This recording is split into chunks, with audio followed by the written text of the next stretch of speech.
The views and opinions expressed by tonight's guest and topic of discussion do not necessarily represent the official policy or position of Spaced Out Radio, Spaced Out Saturdays or Sundays, SOR Media, its hosts, syndicated carriers, or anyone associated with this broadcast. Any rebroadcast, reproduction, or other use of this broadcast or podcast without the express written consent of SOR Media is strictly prohibited.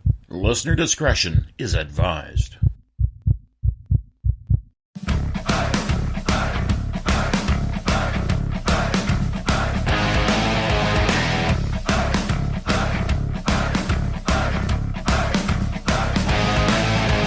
Are you experienced? Then come own the night with us.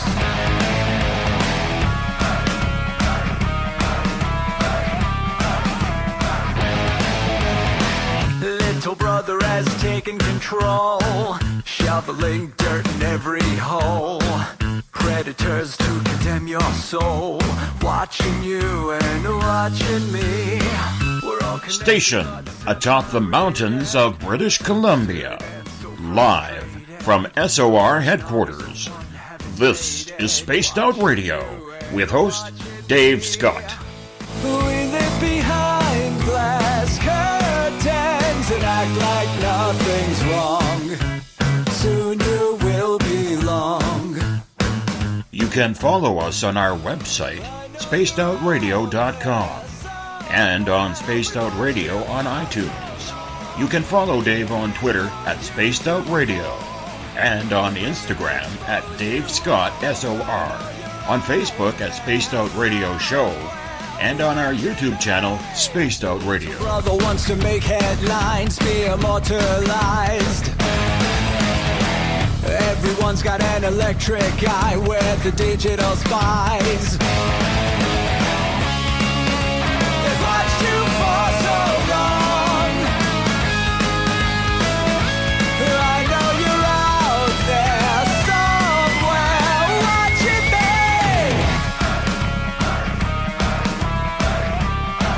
me. Buckle up, space travelers. It's time to go for a ride on Spaced Out Radio with host Dave Scott. I know you're out there somewhere. We've watched you for so long. Wait for you to fall. We'll expose you all. I know you're out there somewhere watching me. Little brother wants to make headlines, be immortalized. It's Friday, July 6th, Saturday, July 7th, if you're on the East Coast or across the pond. And this, my friends, is Spaced Out Radio. Hope you had a great day and night.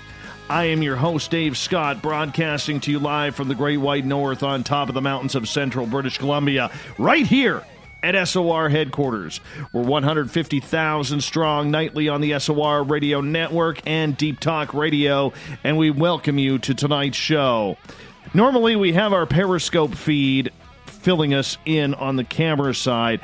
However, there's a little bit of snafu happening in the computer system, so we're not running Periscope tonight. But if you want to check out our archives, they are free. Yes, free at our YouTube channel, youtube.com/Spaced Out Radio. Do me a favor, hit that subscribe button. Our website is spacedoutradio.com, where we have a plethora of features for you, including rocking out to some Bumblefoot, shop at our store, read up on the encounter online, and so much more.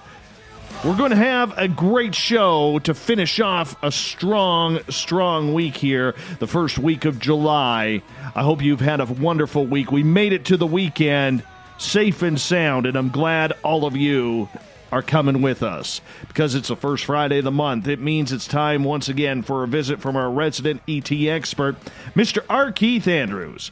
As a lifelong experiencer, Keith has been there and seen it all when it comes to living the ultimate weird and strange life, from UFOs to alien species. Keith helps our audience with their questions regarding extraterrestrials. Tonight, Keith, we are going to go into the disclosure movement, but from a different angle, as he looks at it from the side of the aliens themselves. Do they want it? How does it move forward?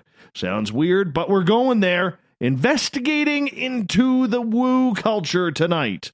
And we will take your questions as well. Don't forget, in the third hour, bottom half of that hour, Everett Thiemer will be with us for Faux News Friday on the Encounter Online.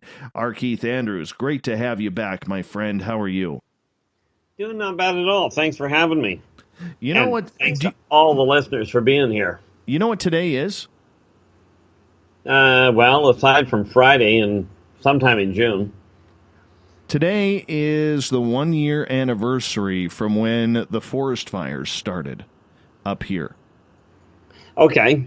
And I tell you, tomorrow will be the 1-year anniversary of when I was evacuated out of my house for 15 days. And I've been having a reflective day today, man.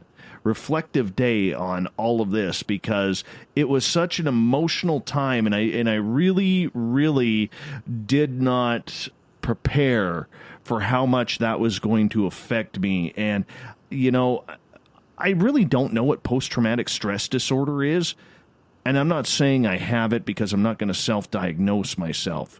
But, you know, looking back at what happened a year ago, man, I tell you, it still affects me. I still hate the smell of campfire. I still hate the smell of smoke. And I really didn't expect it to hit me as hard as it did today when I looked at the calendar and, you know, on Facebook where you get those, you know, memories of what happened a year ago, 2 years ago, etc. Well, it popped up that today was the forest fire day, and it's like, man, 1 year already, 1 year ago. Hard to believe. Yeah. Well, the reality is you cannot realistically brace for that kind of a thing. You know, I mean, back in 2003, we had a forest fire here that evacuated a third of the city. Right? And, you know, I can still see the fire running across the ridge. You know, but it's, you know, whether you want to call it post-traumatic, frankly, from everything I'm picking up around it, no, for only one reason. It's absolutely anxiety. It absolutely has a negative memory pattern to it. But when you smell smoke, or when you see a barbecue fire, you don't go running for cover. No, not at all. Not at all. But I gotta say, man, you know, I started thinking back to last year where we had to, like when I evacuated, we had to take a week off of shows in order to, you know, make sure that we were safe and sound. And I didn't know if we were going to have internet, if they were going to shut down the internet. So we were, you know, playing a week of recordings the first week. The second week, I decided to go live on the air because I thought it was necessary, but I was doing a bunch of Facebook live hits, and that's when I really started doing the Facebook live. Up until then, I really hadn't done it. And, you know, the support and the love that we got from everybody in our audience, you know, in making sure and checking in to make sure that I was okay. I mean, I literally had a couple hundred people a day checking in on me from just the listenership, you know, just to make sure I was okay. And did I need anything from money to everything? And I'm like, no, I'm fine. You know, everything is cool. But I mean, you have to portray that. But looking back on it a year later, man, I was freaking out. I was absolutely freaking out. Oh yeah, you know, I mean, I'm a lousy one to compare to, because when we had the fire in 2003, our house was sitting 3 blocks from one evac line and 10 houses from the other. Yeah. And when we watched the fire at the top of the road, if it had jumped the ridge, we wouldn't have gotten 5 minutes warning. We'd have gotten 15 seconds. Yeah, that's the scary part. Yeah, but, you know, and I certainly agree with you that, you know, the smell of smoke in a case like that, you know, in a case like where you actually get evicted, is going to throw you for a loop as far as memory goes. Yeah, because, I mean, you know, I couldn't even allow my one dog to go outside, my big dog, Doug. I couldn't even allow him to go outside because he was choking on the smoke. and he was coughing, and he would when he got inside, I had to try and force him to drink some water to help his parched throat. And you don't think of the pets, you think of yourself, but you don't think of the pets and what kind of effect they have on him. He probably got it hit real hard, so we had to leave him inside. And my family was about 4 hours away from me, and we were literally engulfed, like we were surrounded. There was one way in and one way out, and the fire was moving towards that highway too. So I gotta say, looking back on it a year ago, watching our community and people in this province, this beautiful province of British Columbia, come together in a time of disaster was phenomenal. It's really emotional. It still chokes me up to this day, Keith, because, people just helping people. I mean, going into the community halls that are filled with food and water and clothing and games and decks of cards and toothbrushes and mouthwash and deodorant and shampoo. And it was, and you're trying not to hoard anything. Like normally you go to the grocery store, you pick up a bag of 4, 6, 8 apples. Well, you only take one because you think, I'm doing all right. Maybe there's somebody else who needs more, and you're afraid to take it even though there is so much there. Free dog food. I mean, going to some of these stores where it's like, do you need water? Yes, I could use some water. And they load up your truck with, 72 bottles of water, just to make sure you have enough. And then they're telling you, well, if you run out of that, come back. We have lots.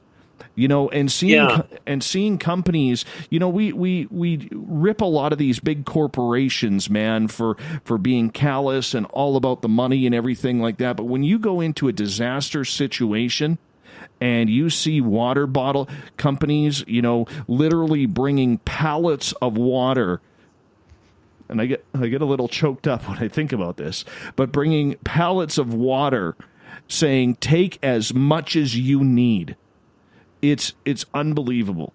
It really is. It really is unbelievable. And, the firefighters and the rescue workers tomorrow between noon and 3 in my town, there's a big celebration, a 1-year celebration, and I'm going to go down to that because I think it's important to, go say thank you to these lovely, lovely citizens who put their lives on the line.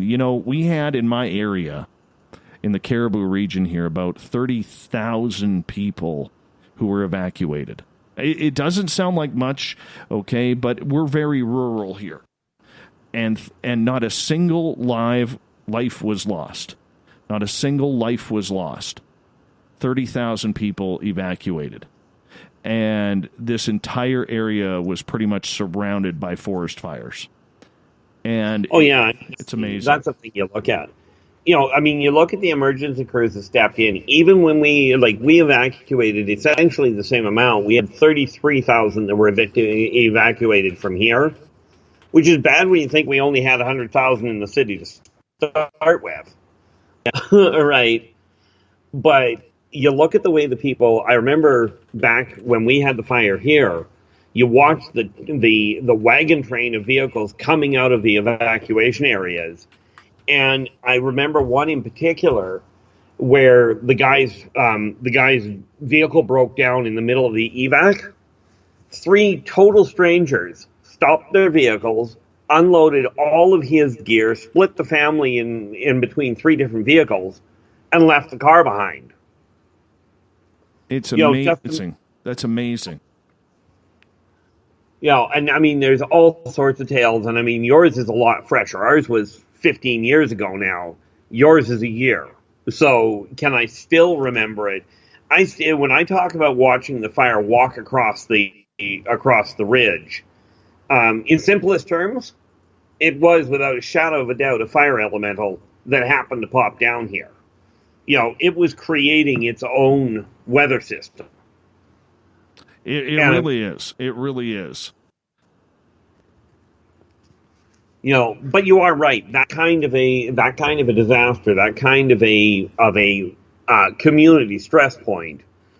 You notice during that whole thing, when people were helping you, or when you were helping other people, you notice that it wasn't like people didn't seem to go, "Oh, who do you worship?" or "Who are you voting for?" before they give you a hand. Oh, you're absolutely right. And we had to go through numerous police checks to hang out, okay, and to get things going. Numerous police checks.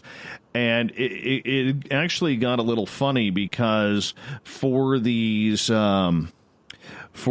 police officers who were so gracious and so helpful, they were, you pull up to the police line, the roadblock, and they'd ask you, where are you staying? Are you on evacuation order? Because they wanted to make sure that every type of escape was blocked off, especially to looters.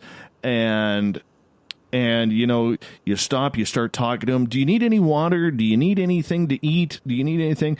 And it got to the point by that day 12, 13, 14, they actually had to issue a press release to the media for everyday people who weren't evacuated, or to stop feeding the RCMP because at every roadblock, people were bringing them steak dinners and muffins and homemade cookies and bread and pasta and everything. And these poor officers, and there were hundreds of officers in this area, hundreds. And they were so touched by the community support that here they were protecting us, but at the same time, the community was protecting them to make sure that they had water and food and beverages and snacks and everything. And it's kind of funny when you think about it now that you get the community gets told in a time of disaster not to feed the police. It's like going to a zoo. Don't feed the animals. You know what I'm saying? Don't feed the police. They're full. Yeah, that's the thing. But the reality is, and this is something that I've always watched. Every time you see a natural disaster or a critical, like a car pileup or anything that involves the community, it amazes me that the last thing that anybody, there's such a big deal of it on the news about, what faction you're with or what religion you are or what color your skin is.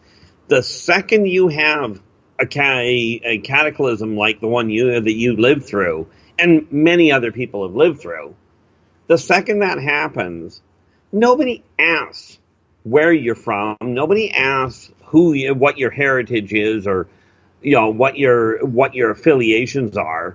They ask, would you like a hand getting that brick off of your chest? Yeah, absolutely. And once again, I don't want to be drawing too much onto this, because we do have a show to do.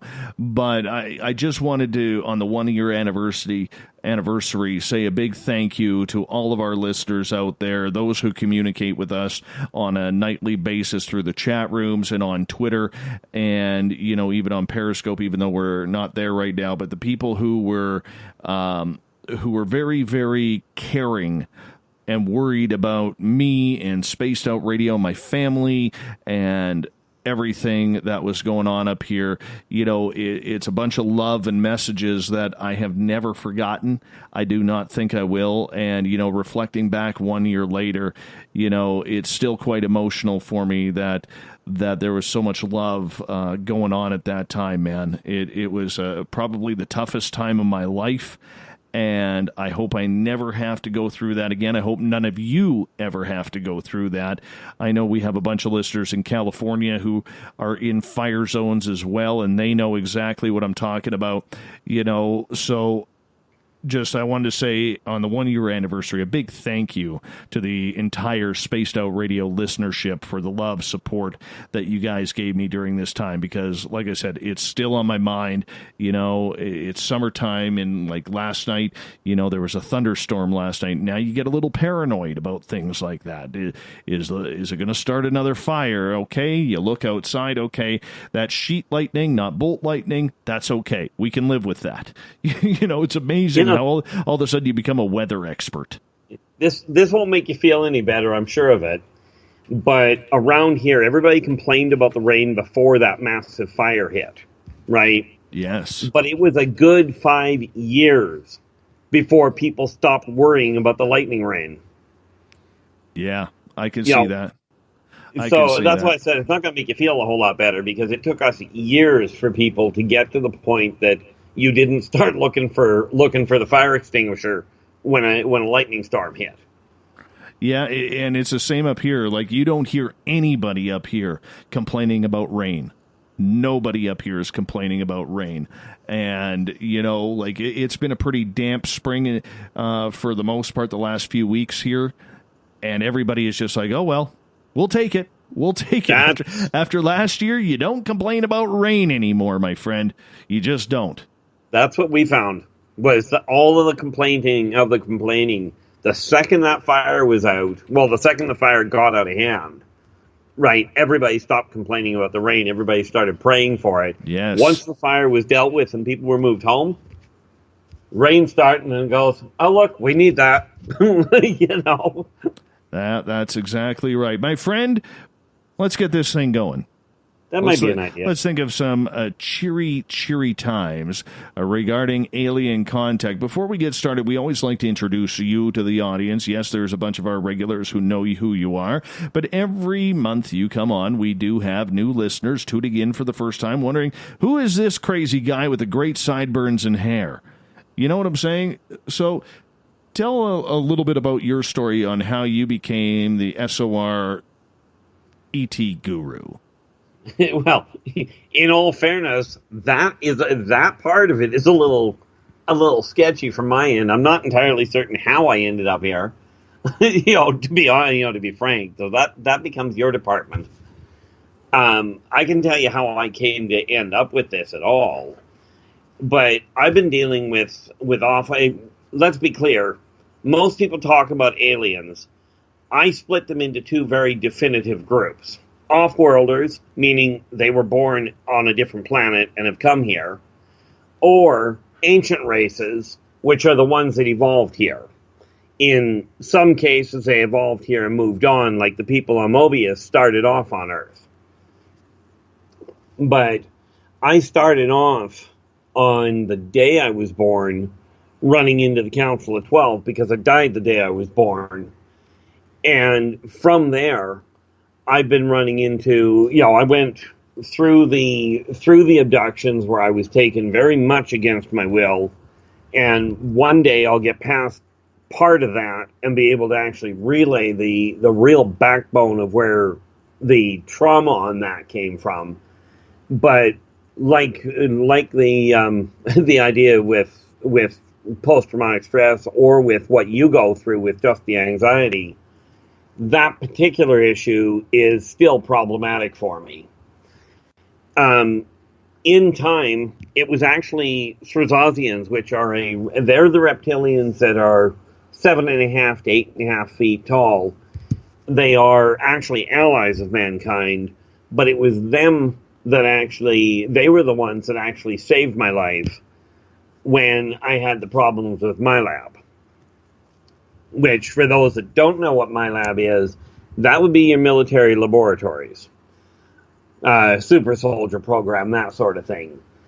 Over time, I've dealt with over 50 different races at this point that I deal with on a regular basis, and have gone from being an abductee, in other words, unwilling visitor, to a contactee and consultant for them, where it comes to helping them deal with human outlooks, if you will, so that they can try and understand how humans work, And I'm not the only one that does this. I'm just the only one that I know of that talks about it. So, I've run the gamut as far as the different encounters go. So it's, and as for on here, in all fairness, Dave, I really don't remember how I started in on this in the first place. I know I was in the room at one point, but I really don't know how it progressed from there to where we are today. And we're, over 2 years now, I think? Yeah, pretty much 2 years. Over 2 years, 2.5 years we've been doing this, and we appreciate you always taking the time to come out and join us with our audience. And a lot of people have heard you many times before, and they're like, "Who is that strange guy back on the air with him? Why is he on there?" But you know what? It's a good relationship. I enjoy it. I enjoy talking to you. I mean, sometimes it gets and sounds a little far out. Even I don't get it, man. But you know what? I leave you to it because you've been there. I have not, and that's fine with me, my friend. Just fine with me. One of the things that we talk about is every time we have you on here, we try and bring in a new subject as to what is going on. And we also encourage a lot of our audience participation. So if you've had ET contact, or you're wondering if you've been abducted or seen UFOs, or wondering what's going on, and you're in one of the chat rooms, please type your questions in capital letters. We will get to them. Keith is also in the Spreaker chat room, so that way he can keep along. If you put it in capital letters, I can read it, and then I can get it to Keith as well. And, one of the things that, one of the things that we always love to do is have that audience participation as we go along here. And, I think the audience really enjoys you actually watching in and taking their questions live. But we'll get things going right off the bat here, Keith. I've noticed something the last couple of weeks, and I don't know why.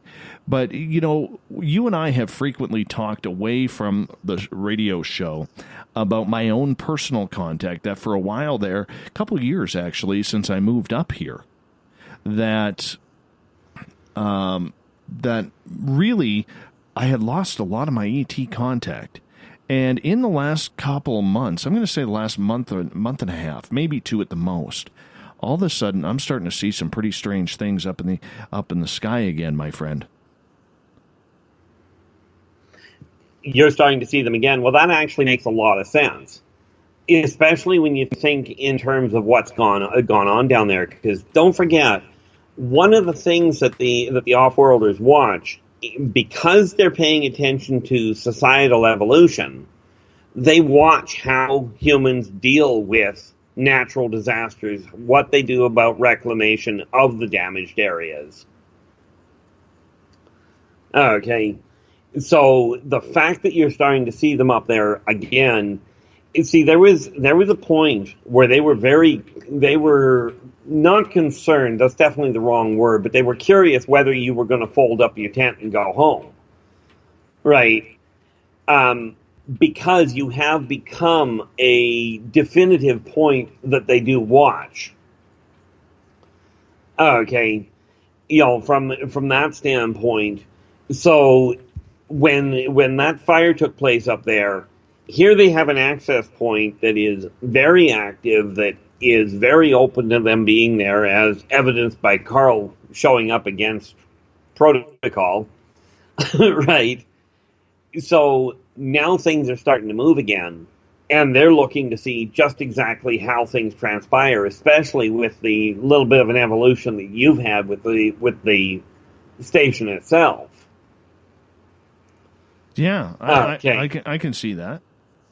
But that's why you're starting to see it. And of course, the other part of that is that things are settling down for you personally. You're getting focused, which means they're feeling a little more comfortable coming back into view, because they don't really want to disturb people. Okay. So, it's not like they're trying to cause a problem, but they sort of keep an eye on certain people, on certain venues that are being followed. Some they walk away from, because, you take some stations or some groups of people that start down a road in the right direction, they're watched, and then they go completely sideways. And the off-worlders that are doing the monitors go, well, we'll put them on the back burner for a while. You know, that's ultimately why it's improved. That's interesting.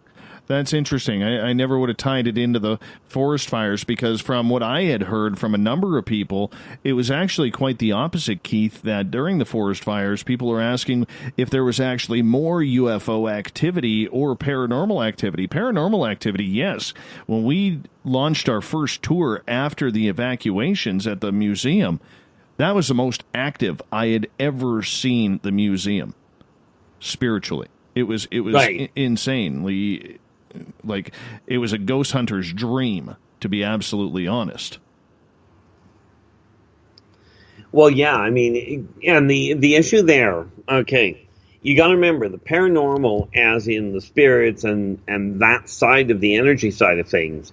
The moment you have that fire, it gets everybody mobile. And, you know, if you think back, William Shakespeare made a comment that was absolutely brilliant and really does apply. When he said, if the dead were to get up and walk, we would have one heck of a population problem. Well, the moment you start a fire of that size, paranormal activity goes through the absolute roof. Because everybody that was there, everybody that knew those little saplings or that corner store that burnt down or whatever that has passed on, is going to come back to check out the site.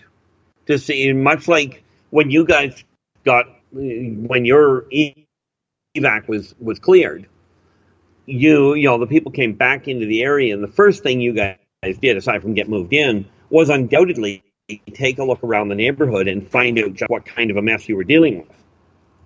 Yeah, I mean, now the good part Okay. the good part for me was I actually had a friend of mine on the firefighting team here locally, and he lives across the street from me, and he was actually keeping me updated on our housing situation, so I wasn't worried at that point. Right. Well, let's face it. The nice part there is, do they pay attention to it? The answer is yes. But are they, you know, and that's why the spirit world becomes more active, whereas the off-worlders, well, think of it this way.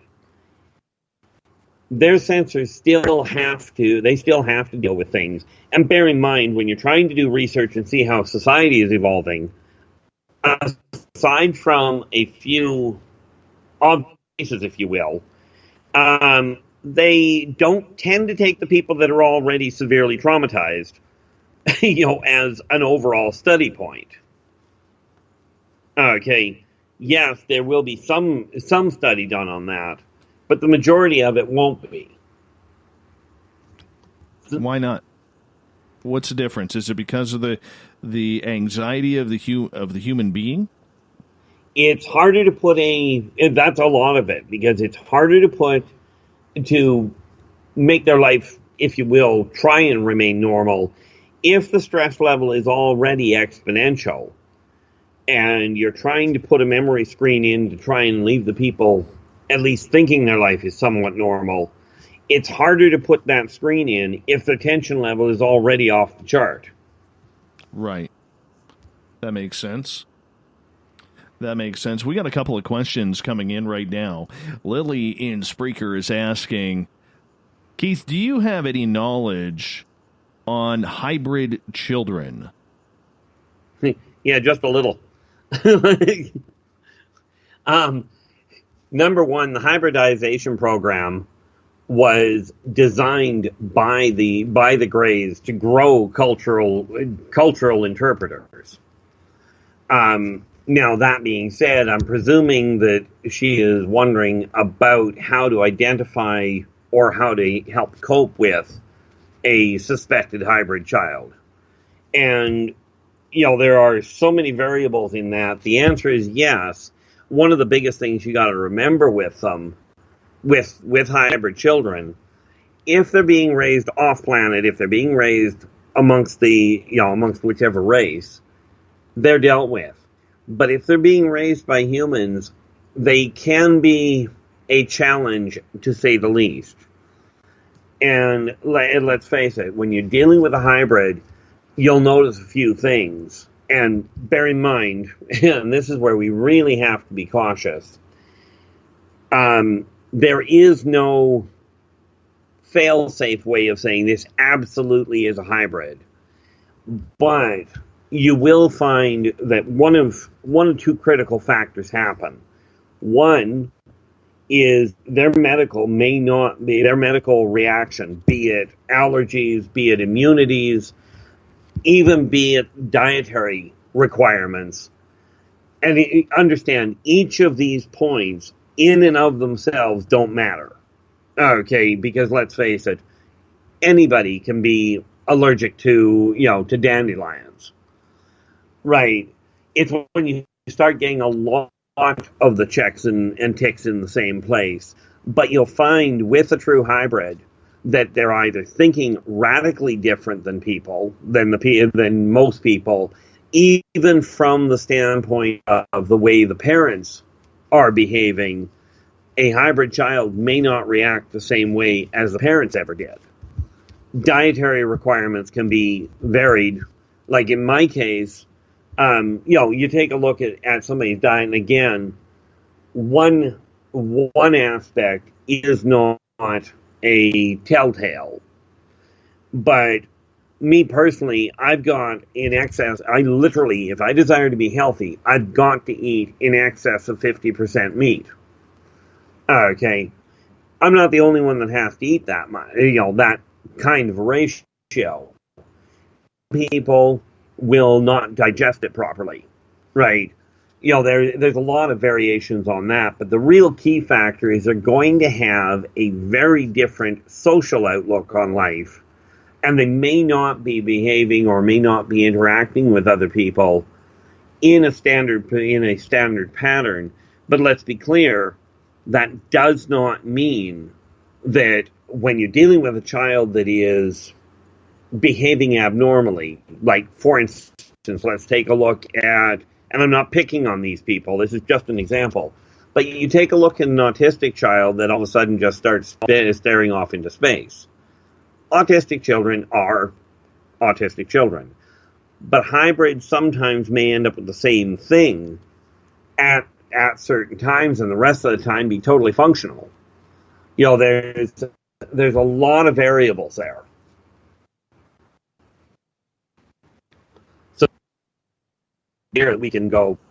Yeah, how do you know, though, Keith, whether or not you are, I don't know whether to call it a victim or a donor to hybrid children? Well, some of the ways that you can tell, for one, if you happen to be one of these unfortunate women that is pregnant and then for whatever reason all of a sudden the pregnancy is gone and there's no sign of a miscarriage, it's just not there anymore, you can bet your bottom dollar something a little untoward happened, because children don't just vanish out of the womb. Okay, that's the easy one. Many people that have met they may not know ahead of time.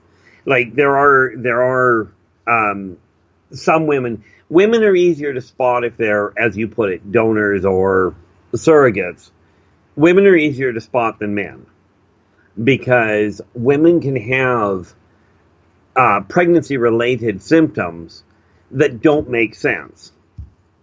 Okay, now once in a while you'll get that kind of a symptom because of a increased desire to have a child or fear of it, which can cause that to happen.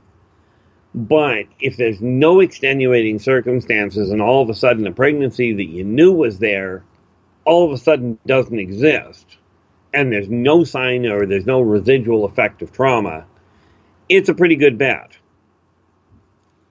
Okay, but the people that end up with these dreams that and I'm referring to the ones that really feel that emotional connection, that there was no indication before, they have what they think or what they feel was a dream, and they met a child that they knew was theirs, there is a certain amount of knowing that you just don't get the facts behind. And what are those facts? Well, for instance, without actually doing a DNA test on your child, you're going to be hard-pressed to prove one way or the other if it is, in fact, a hybrid. You know, and realistically, if you've got a child that you suspect is a hybrid, knowing the way society is today, would you want to take your kid down and get him checked? I don't know. I mean, could you trust getting your child checked? Yeah, well, that's where I run into a little bit of a problem here. You know, I'm probably the last person to ask on that note, given what I've seen. Well, I understand that, but I mean, if you want to buy really into the woo factor here, okay, and you go in thinking, hey, you go to the doctor saying, hey, I think my child might be a hybrid alien, there aren't too many doctors who are going to be looking at you with very courteous eyes, if you know what I'm saying. Oh, yeah. The first thing they start looking at is those neat little Huckabee jackets. Exactly. You know, because, you know, the biggest problem that you have to take a look at there is with the way society sees, as you and I have discussed multiple times, the way that even the UFO community sees it a lot of the time, you end up with that question of, do I actually want to subject myself to that? You know, there are doctors out there that can confirm it and will tell you, but more often than not, they don't reveal it. You know, so you get left still not really knowing anyway. And of course, there's the other problem that goes hand in hand with that. Let's say you go to the doctor, and let's say they tell you that they're being absolutely honest. They found something out about it. They found something that proves that you're not entirely human. And then, look, there is a discrepancy here that we can't explain. Most humans are still going to turn around and go, no, that's not me. I'm just plain normal. It was a glitch in the system, because it's far easier to cope with. Let's get to Rick's question here.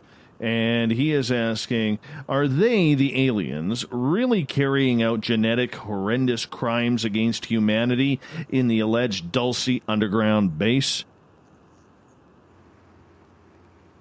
Well, the answer would be, depends on your definition of horrendous.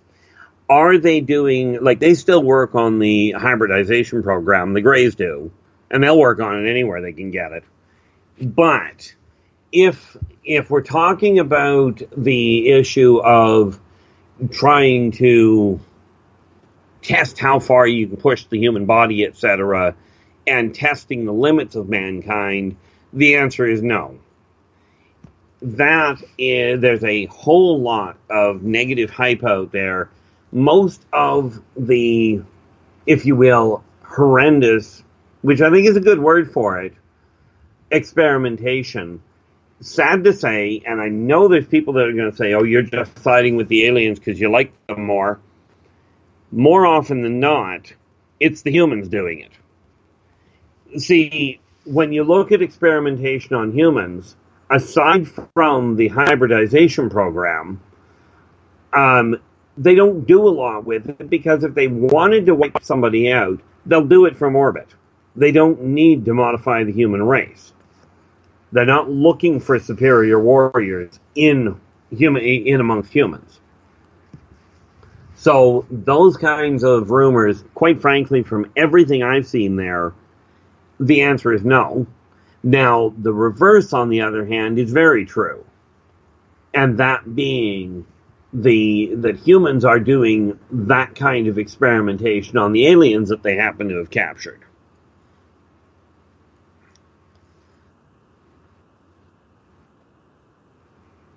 That's kind of intense. I mean, there always is this fear, my friend, in regards to any type of extraterrestrial presence on whether or not they're here to take us over.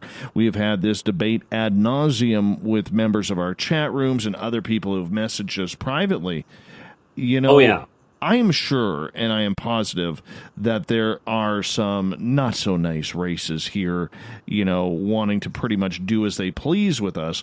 But I think for the most part, we would have been a hell of a lot easier to take over 100 years ago or 110 years ago when the population was, you know, relatively around 3-4 billion in the world, number one. But number two, you know, the weaponry wasn't as advanced as it is today.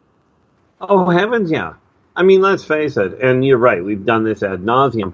If they wanted to take over the planet, quite frankly, taking it over when cavemen were wandering around would have been a lot easier.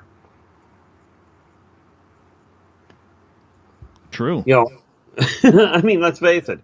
Don't wait till they have weapons that can cause a problem. Well, I mean, but is that a fair debate that is going on, Keith? Is it a fair debate that because of things like Hollywood and people exposing the real negatives to a lot of the experiences that people are having, is it fair to classify everything into one category, which would be they're here to take us over and rip the earth apart, much like the movie Independence Day? Well, in all fairness, I look at it this way. Is it fair? Technically, if you look at the definition of fair, the answer would be yes. Is it wise? Absolutely not. Because you're going to look at that issue, even if you take into consideration the, shall we say, intriguing outlook that Hollywood has produced. If you're going to go that route, then you have to, in all fairness, pardon the pun on that one, you really would be wise to look at the practicality of it. Okay, if you're coming from that far away and you want to conquer the planet, if they really wanted to conquer the planet, would we be having this debate as to whether they're here? You know, that would be my first thing. The first thing I look at is, if they're trying to conquer it, with the amount of fear that mankind experiences to start with, and 90% of that is self-imposed, if they really wanted to conquer the planet, show up with one ship and you'll have the planet in chaos. You know, it'll take you 10 minutes and you've got the planet. So I do agree with you, though, that there are aliens that are not so nice. Some races have a tendency of being just downright brutal. But at the same time, of those brutal races, there are members of those races that are genuinely nice. You know, it's kind of like you can't look at all humans and go, well, you could, it's just not effective, and go, they're all self-centered creeps. Some may be, but not all of them. Let's get to Jade's question in the Space Traveler. She is asking, Keith, would you know who would have been in the crazy fast-moving, zigzagging ship in front of the Comox Glacier approximately 1977? In the Comox Valley? Yeah, that's your area, man. 1977. Not only is it my area, that's why I'm just thinking, she's talking up on Mount Washington. I think. Would you read? Can you read that again? Well, as far as she the just location goes? She just says in front of the Comox Glacier, approximately. That's Mount Washington. Yeah, Mount Washington area. Yeah. Yeah, and that was the Greys. And that one I know. This was a really nice. Did they stop and probe you? Did they stop and probe you, and they were taken off when they got caught? Is that what happened? Did you get Whittleyed? Now that I will leave to everybody else's wonderfully vivid imagination. But that one I happened to actually be, simply put, on site for. I was actually living in Comox at that point.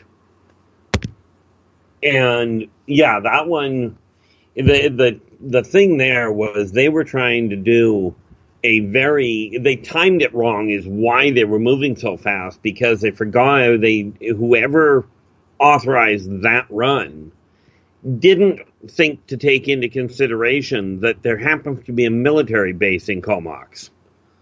And you can't do a quiet run if you've got people that are actively scanning for incoming aircraft. It just doesn't work well. The old CF-101 Voodoos would have been up in the sky in no time at that point. Oh, yeah. And this is part of them and the F-15s. Yeah.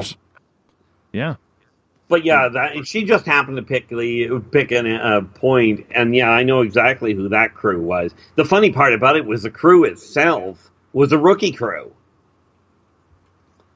They were supposed to be out on a training run when they pulled that stunt.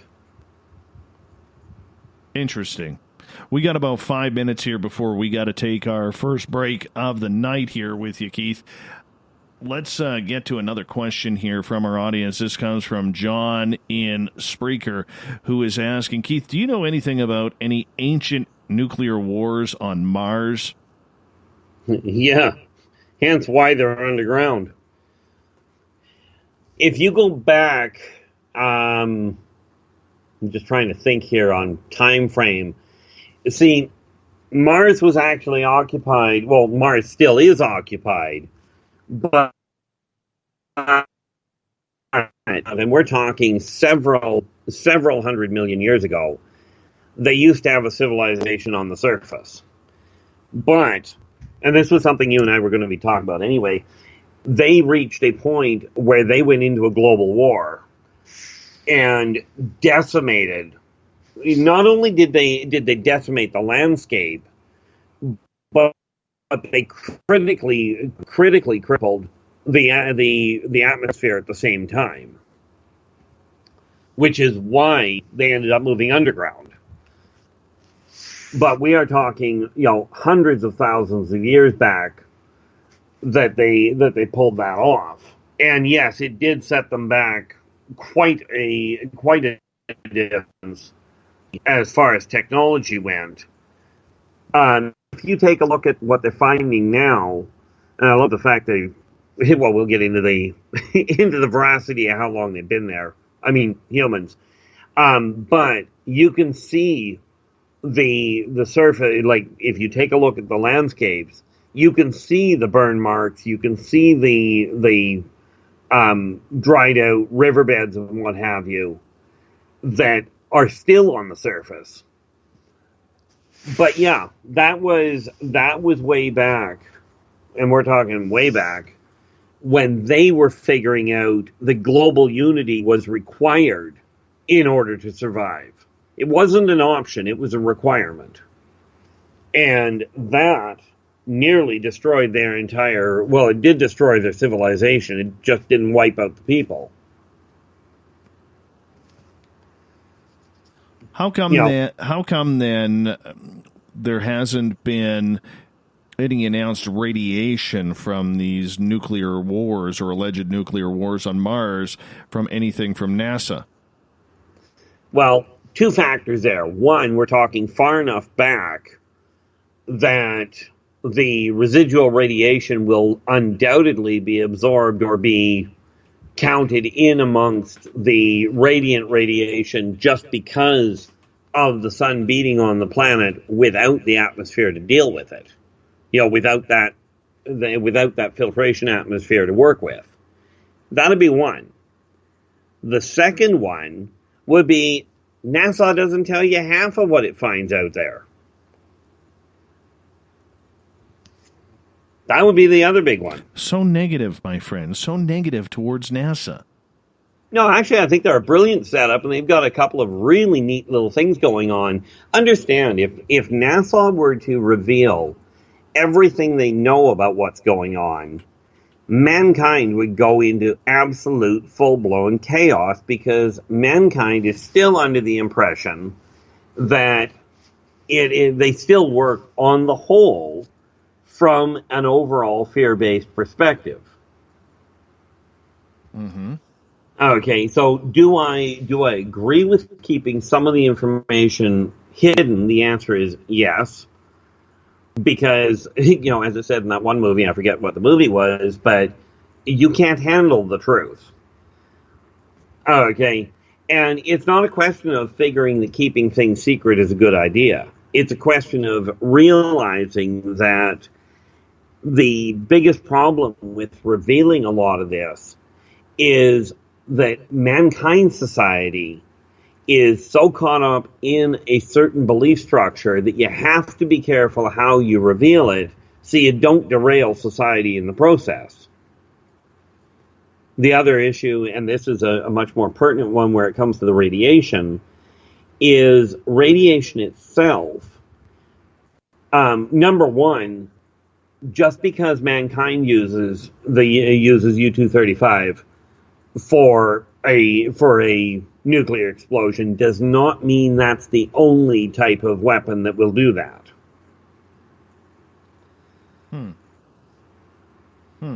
There is technology that will set off the null particle in an atom, not the protons, not the neutrons, but the null, which is something that mankind hasn't pieced together yet. But there is a weapon that you can do that with that will completely obliterate an area with a shockwave accompanying. Perfect. Keith, I'm going to cut you off right there, so we got to go to our first break of the night. Our Keith Andrews is back with the ET Connection. He comes in the first Friday of every month. He'll be with us till 11:30 before Everett Themer comes in for the final half hour. And Faux News Friday, the ET Connection with our Keith Andrews. More of it and your questions coming up right after this. Find your escape where time has no limits. It's about living today and cherishing the heritage of yesterday. A spirit of adventure for what is new, with the nostalgia of the past. Your timepiece is a reflection of who you are. Life surrounded by beauty from the world around us to the soul within. EscapeWatches.com. There is no time like the present to enjoy your escape. Use promo code SMF2017 for your 20% discount today. The freedom to post what you want, when you want. That's the social media freedom you need. Social Media Freedom is the free app in your app store. No need to worry about going to jail or being shadow banned any longer. It's the freedom to say what you feel. The freedom to know Big Brother isn't watching. It's the way social media is supposed to be. Social Media Freedom. It's time to set yourself free. Download from your app store today. Coming September 28th to the 30th, it's our first annual Caribou Paracon, put on by Spaced Out Radio and the Canadian Society of Questers. 3 days of paranormal, supernatural, and spiritual knowledge in the beautiful 108 Mile Ranch, British Columbia. Tickets are $150 Canadian for the event, being held at the Spruce Hills Resort and Spa. Come watch our featured speaker, Grant Cameron, along with Lorian Fenton, David Weatherly, Ross Allison, and more. The Caribou Paracon, celebrating everything paranormal. Hi there, I'm Butch Witkowski, lead investigator with U4Cop. On the final Monday of every month, you can listen to me and host Dave Scott on Spaced Out Radio's Strange Days. We're going to get to the heart of the matter when it comes to what's happening out there. People are seeing and experiencing things from ET contact to Bigfoot, and I want to hear about it. Your experiences are what we investigators need to help solve these unknown mysteries. So tune in at spacedoutradio.com to the final Monday of every month from Butch Witkowski's Strange Days. Hi there, this is Tessa Nicole Thomas, and I'm going to take you for a ride every Sunday night on Spaced Out Sundays. I'm going to set up your week with some strange tales from across North America, from psychic readings, Sasquatch, UFOs, to the most haunted locations. Come join me at spacedoutradio.com starting at 9 p.m. Pacific, midnight Eastern, and let's get weird together. I'd love for you to join me. Spaced Out Sundays at spacedoutradio.com. There's news, and there's the encounter. This is Spaced Out Radio News Director Everett Themer inviting you to check out The Encounter. Our half-hour news segment every Monday through Friday night is different compared to what you're used to. Our goal is to bring you the weird, strange, and interesting stories the mainstream tends to leave out, and stories that will make you scratch your head in disbelief. The Encounter can also be found at spacedoutradio.com and on our Facebook page, SOR The Encounter. Come give us a read. We're bringing scientific thought to the paranormal. Hi there, this is Spaced Out Radio scientist Chris Cogswell. Join me, Chris Zuger, and Dave Scott the second Wednesday of every month, where we break down the who from the woo when it comes to everything paranormal. We'll investigate and try to bring sensible answers to those straight and sometimes outlandish questions people have. Hey, not everything has an answer, but we'll do our best. Listen in to Reality Paranormal only on Spaced Out Radio. Heading to Vancouver and looking for some great nightlife? The Moose Vancouver is the place to be. Catch a game on one of the big screens, or just come rock out to your favorite 80s and 90s hair bands. Great food starting at $6.95. The Moose Vancouver is open until 2 a.m. nightly. It's easy to find near the corner of Nelson and Granville. The Moose Vancouver is the official rocking bar of Spaced Out Radio. Are you interested in advertising on Spaced Out Radio? Head to our website at spacedoutradio.com and click on our advertising tab. There, you will find an assortment of ways you can get your product out there with us, from radio commercials to banners and social media. Have a product you like our hosts to endorse? We can do that too. Visit spacedoutradio.com for more details. Do you want to know what's really going on in your world? Do you have questions about who you can trust in the mainstream media? Then look no further than the Rebel Planet. Come get the straight answers right here at spacedoutradio.com. Join me, Jamie Sexton, creator of Rebel Planet News, as I fill you in on the stories behind the stories. All you truth seekers, be sure to tune in to Rebel Planet on spacedoutradio.com the third Thursday of every month. Visit purpleplates.com today. For over 40 years, the Purple Energy Plates have been delivering amazing results for their many customers. Inspired by the great genius Nikola Tesla, the harmony, healing, and energetic effects of the plates have proven over and over to be beneficial and often miraculous to thousands of customers. Check their site for daily specials and choose from their many energy products. You won't be sorry. Visit them today at purpleplates.com. So, you love talk radio? Then you'll love TalkStreamLive.com. TalkStream Live is always on, 24/7, with the best streaming talk shows. Find your favorite talkers and discover some new ones. It's free, readily available online or on mobile with any smartphone or tablet. Finding your favorite talk shows all in one place has gotten a whole lot easier. Just go to TalkStreamLive.com. Be sure to download the free apps from Google Play or the iTunes App Store.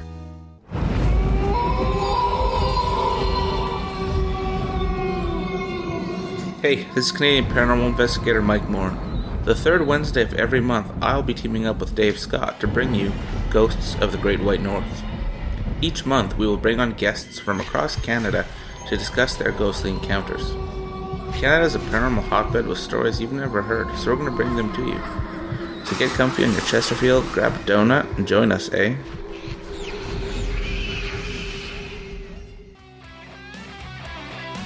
The views and opinions expressed by tonight's guest and topic of discussion do not necessarily represent the official policy or position of Spaced Out Radio, Spaced Out Weekend, Spaced Out Radio Limited, its hosts, syndicated carriers, or anyone associated with this broadcast.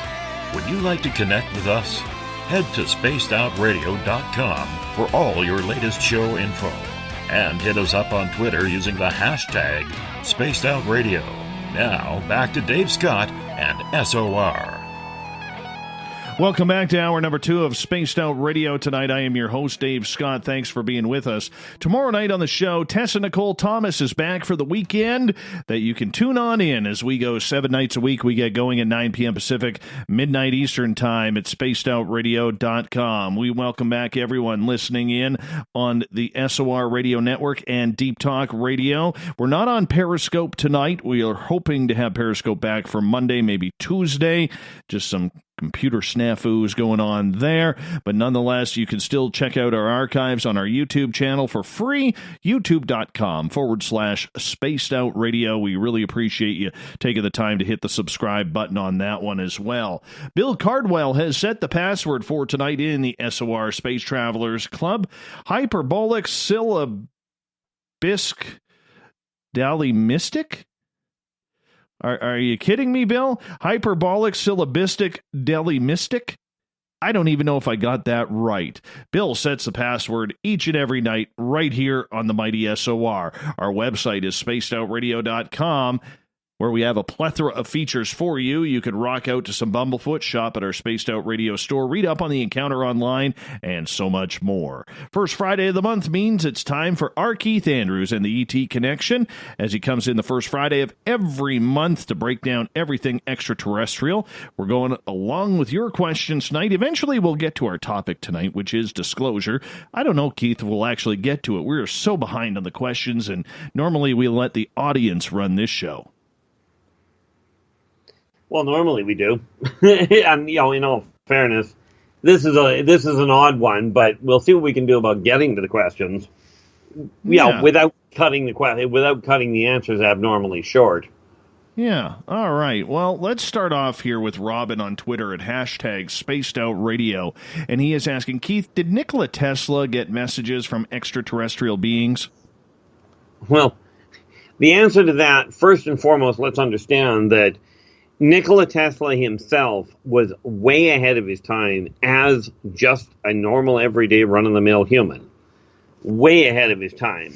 Was he, or did he get the occasional message or the occasional hint, if you will? The answer to that is yes, but they are not responsible for the advancements that he came up with. They made contact after he started making the jumps, because they wanted to figure out exactly how far down the road he'd actually gone. Right. Their contact came after the discoveries. If that makes any sense. Interesting. All right, let's move on here. Claudia has a question. Beautiful Claudia. She'll be firing a lot. She usually does.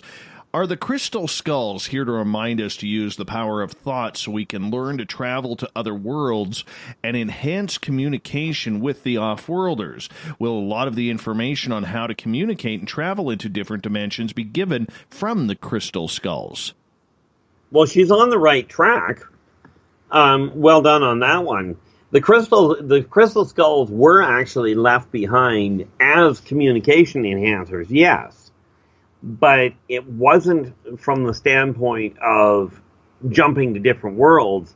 The communication was to remind people, and this is why they're scattered around the world, and they were to help people learn how to communicate via thought, via amplified energy patterns, to each other. Now, with that would come, or more to the point, will come, the ability to manifest wormholes on a mental level between planets. But the purpose of the skulls was to, as she already surmised, enhance communication levels. But yes, there's a lot of hidden information that is contained inside those skulls. And a follow-up question from Claudia, who is asking, what attracts the off-worlders to choose who they will communicate with then? Well, now there's a varied answer. That depends entirely on the off-worlder. From what I've seen, the open-mindedness of the individual they're talking, that they're targeting, that they're focusing on, genetic heredity, the likelihood of whether such contact would create complications in the neural network of the individual. Some people, whether they like to think they've got there's a lot of people that like to go, I've got a very strong mind, I'm very open-minded, but there is something in their physical neurological makeup that the increase in energy would disrupt. And the off-worlders will watch for that weakness, and they will leave the people alone that's going to cause a problem for, on the whole. We'll give Claudia the hat trick here, the natural hat trick in period number 2, where she is asking, will the off-worlders then teach us how to disappear and reappear with a thought? Have you done it yet? The answer to the second part is yes. The answer to will the off-worlders teach people? They already are, but the trick is not learning how to disappear. The trick, learning the difficult part, is learning the possibility of it. Mankind is still governed on the whole by the concept of I have to see it to believe it. And what the off-worlders are having trouble with is reminding people that if you don't believe it, you haven't got a prayer of seeing it in the first place. Interesting, my friend. Let's get to John's question in Spreaker. Although he tends to believe that there are hybrid humans out there, where are they? John says, I often put out the thought that I would like to see one in town here as a verification to me that they are truly existent. And yet, after months of many requests, I have yet to encounter one personally. The odds are you already have. You got to remember, when you're meeting a hybrid person, number one, it's kind of like meeting somebody that's half Hispanic, half European. You may not know that their parents are one Spanish, the other one, British. The person you meet may not tell you their heritage. They may know, but they may not tell it to you because, well, frankly, it's not part of everyday topic. I don't walk up to people and go, my ancestors are Scottish, unless it comes up in topic. So, spotting them or having them announce it, it's not like hybrids stand out as extremely abnormal. You got to remember that side of it. But I would lay odds that he's run into a number of them and doesn't know it.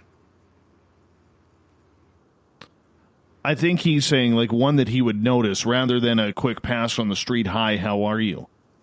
Well, here's the problem. Think about that for just half a moment. If a hybrid were to stand out that strong, 9 times out of 10 with the way the government is, that poor individual would end up swept off and locked up. Which is, complicated to say the least. And don't get me wrong, I understand his questioning and wanting the, if you will, verification. The unfortunate part is getting it is going to be a problem. Gotcha. All right, let's move on to another question here. This one from Michael. We call him Pen Man around here. He is asking, why can some people see alien craft and other people just cannot see them? Well, there's a couple of possible reasons for that.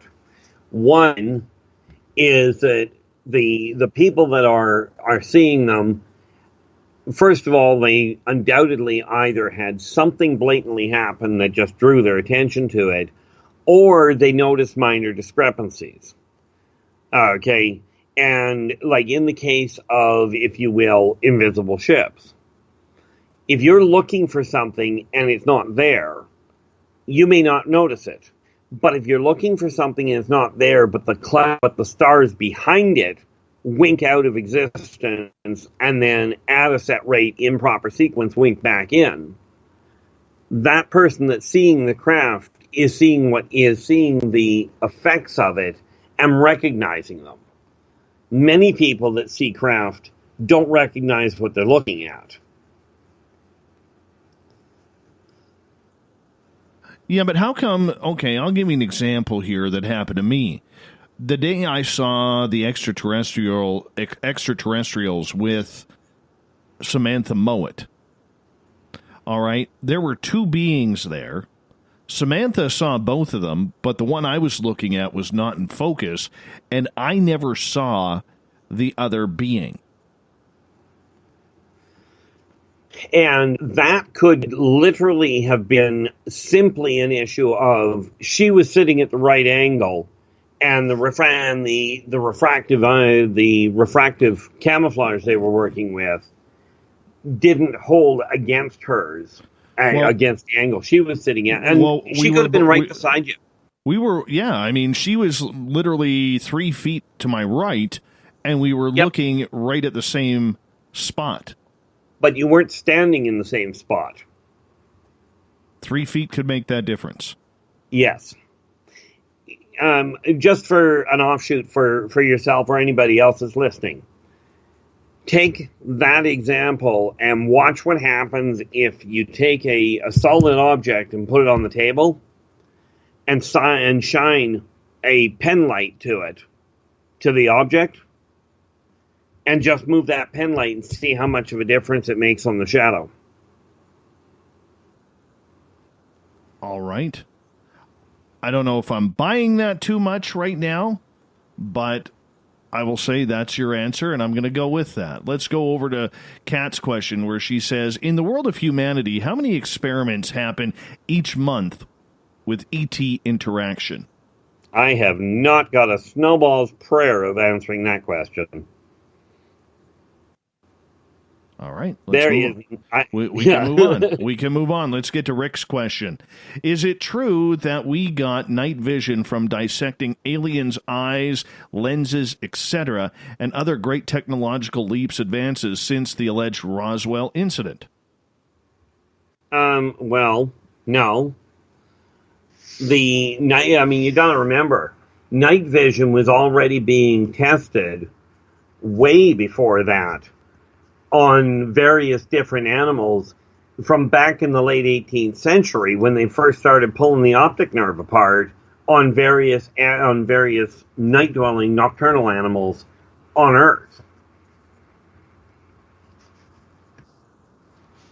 Okay, and the study of optics has been going on since way before the Roswell incident. Let's go to Joe's question. He's asking, Valles Marineris is a huge canyon on Mars, and it is not an erosional feature like our Grand Canyon. Was it made from a weapon? Well, only technically. It was made from a crash. You want to go into detail on that? Sorry. I just grabbed a sip of coffee, so I didn't joke. The reason I said only technically, if you take a look at the striations in the geographical or in the geological imprint there, you'll find that it was a definitive impact point that well, in all fairness, it skipped off the planet. It didn't exactly stay put. But we are talking about something coming in quite some time back. But he is right. It is not a standard erosional development. But that happened during their wars. All right, let's move on to another question. Go over to the SOR Space Travelers Club here. And where is it here? I saw it here. Oh, it's a comment by Jade who says, going back to when we were talking about the gray ship near Comox Glacier on Vancouver Island, she says, that would explain my sudden fear of grays when I moved to Comox in 1975. That stayed with me for years. Keith, we were probably neighbors then. I was on Denman Street. Talking about all of this is triggering fear, and I'm not one to usually fear much of anything. Well, and I can honestly understand that issue. That being said, in 77, just for her edification, I was living on Little River Road, right down by the airbase. But she can make contact with me if she wants to work through it, because this is one that, like I said, I was literally on site. And that doesn't happen very often. Well done there, Dave. No, that doesn't happen very often at all. Let's get to Robin's question on Twitter at #SpacedOutRadio. He's asking, Keith, are there extra skulls that could open up different dimensions? Well, the dangerous part there is, yes. Well, no. Not open other dimensions, but there are other skulls and other configurations that hold further secrets to different vibratory levels. But not everything that exists in this world, everything that you can interact with, is third dimensional. But there are many things that vibrate at a higher level, thus making them both intangible and invisible. But there are other skulls of varying different configurations and other artifacts, for that matter, that have yet to be either discovered or released, depending on what we're referring to. Let's get to Rick's question here. He is asking, are some extraterrestrials actually future humans that have traveled back in time? And are some multidimensional beings that don't travel interplanetary, but merely cross into our dimension from theirs? Well, no, and not exactly. And yes, I will clarify. Reverse time travel is point blank not possible. Nobody comes from the future to get back here. Doesn't happen. Okay, there's a lot of people that tell me it does. It doesn't work. You can jump forward in time, but once you jump forward in time, you can't come back. That would be that's the one aspect. Now, you are breaking my heart, because I think if you had a DeLorean that could hit 88 miles per hour, you could travel back in time. But only if you can get 1.2 gigawatts of power into the flux capacitor. This is very true. Very true. So, terribly sorry about that, but we're stuck. That said, the issue of jumping of other entities jumping between dimensions, the answer is no. But there are entities that will jump between vibratory rates and space, both of which are traversible. Sorry. But it's not another dimension. It is simply a different vibratory rate, which makes it appear that they are coming from somewhere else. Easiest way to explain vibration: hold your hand in front of your eyes and move it really fast. The faster you move it, the harder it is to see. Let's get to another one then, and this one comes from Danny on Spreaker, who is asking, Keith, what's your opinion then on the Space Force? Well, long overdue. And it was bound and determined it has to happen, but the ironic part of it is they're building it with the same misconception that they built the military, that they've evolved the militaries of various different countries. You see, a space force, a military force for planetary protection is a definitive necessity and part of societal evolution. But it's got to be managed properly. And the trick to it is, don't build the force with the idea of going out to pick a fight. Build it with the idea of defending if a problem arises. But it is a very necessary issue. An issue for who? For mankind? You know, because, I mean, this goes twofold. I mean, number one, are they protecting us from any missiles that will be coming in from other countries? Because I think that's what at least half of it is. But I don't think they're going to admit that if there is some ET species out there that we're getting ready for interplanetary or interstellar communication. Well, the Space Force is very, as far as I've understood the way they've laid it out, is an issue of defending against other countries. Okay. And, from that standpoint, because the shall we say, primitive development that mankind has in the way of interplanetary weaponry will not even slow down the off-worlders. It will have no more effect if the off-worlders were to try and do something.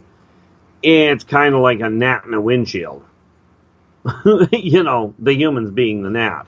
But the Space Force itself, every society that has evolved to the point of interplanetary and more importantly interstellar travel has developed a planetary space, a planetary-based Space Force. Catalina is asking, Keith, how can you prepare yourself to see an insectoid as so you don't freak out? Well, when you figure that one out, let me know. Well, couldn't a mantid being be one of those insectoids? Oh, and the mantids are absolutely insectoids. The problem is you can do the best thing you can do is study the behavioral patterns, do your research as best you can, and understand and get it sorted out in your own heart that if they truly wanted to hurt you, if that was their intention, frankly, you don't have a lot you can do with it. Okay, now that's not going to make you settle down very much, but given which is in most cases, even with the mantids, in most cases their intention is amicable. Yes, it's research oriented. Yes, it's invasive in some cases. Well, in many cases. But their intention is not to instill fear. Okay. So the trick is to get that sorted out in your own head, that their intention is what matters in this case. And if you realize they're not deliberately trying to scare you, that's about as far as you're going to get, because even with a little praying mantis, as in the animal from this planet, they're kind of a disturbing animal when you look at them. And seeing one that size may well trigger a little bit of, shall we say, unease.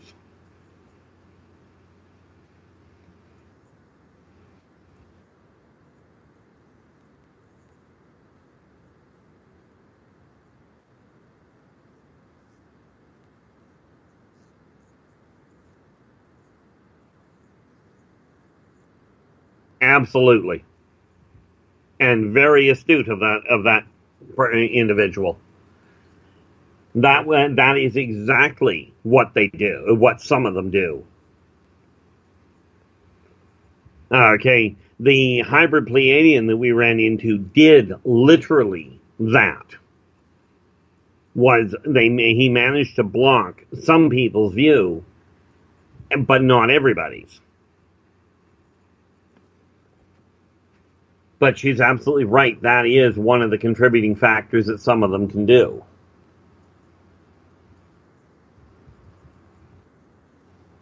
Hence, And how do they do that, though? What is the technology that they use in order to do that?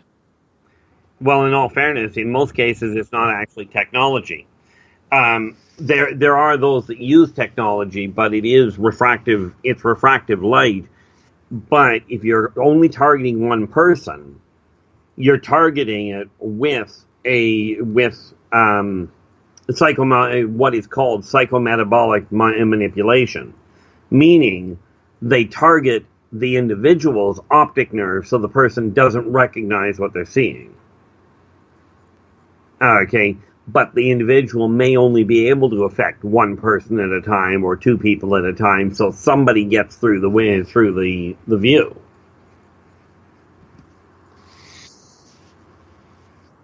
Well, let's move on here to another question. This one comes from Claudia, who is asking, can the off-worlders block humans from entering into their environment by creating holograms, per se, to deviate humans from finding them? And can the off-worlders cloak their environment so they will not be seen? Yes, on both counts. See, all you have to do to stop a human from being able to walk into an area you don't want them to walk into is do one of two things. Either set up a hyperdense atmospheric barrier that you just physically can't get through, but the drawback there is if you run into it, you won't see it, but if you run into it, it will draw people's attention. The other is a matter relay system where you literally get shunted from wherever you're trying to get into somewhere else. Okay. So is it possible to do it? The answer is definitively, yeah, it is. Sounds interesting. Sounds very interesting. Let's go over to the Spreaker chat room where Danny has a pair of questions. He's saying many people are talking about a new civil war. Is this being orchestrated by any alien species to keep us divided, or are aliens trying to make sure that it won't happen? Aliens are trying to stop it from happening. It's mankind that's pulling the stunt of creating the problem.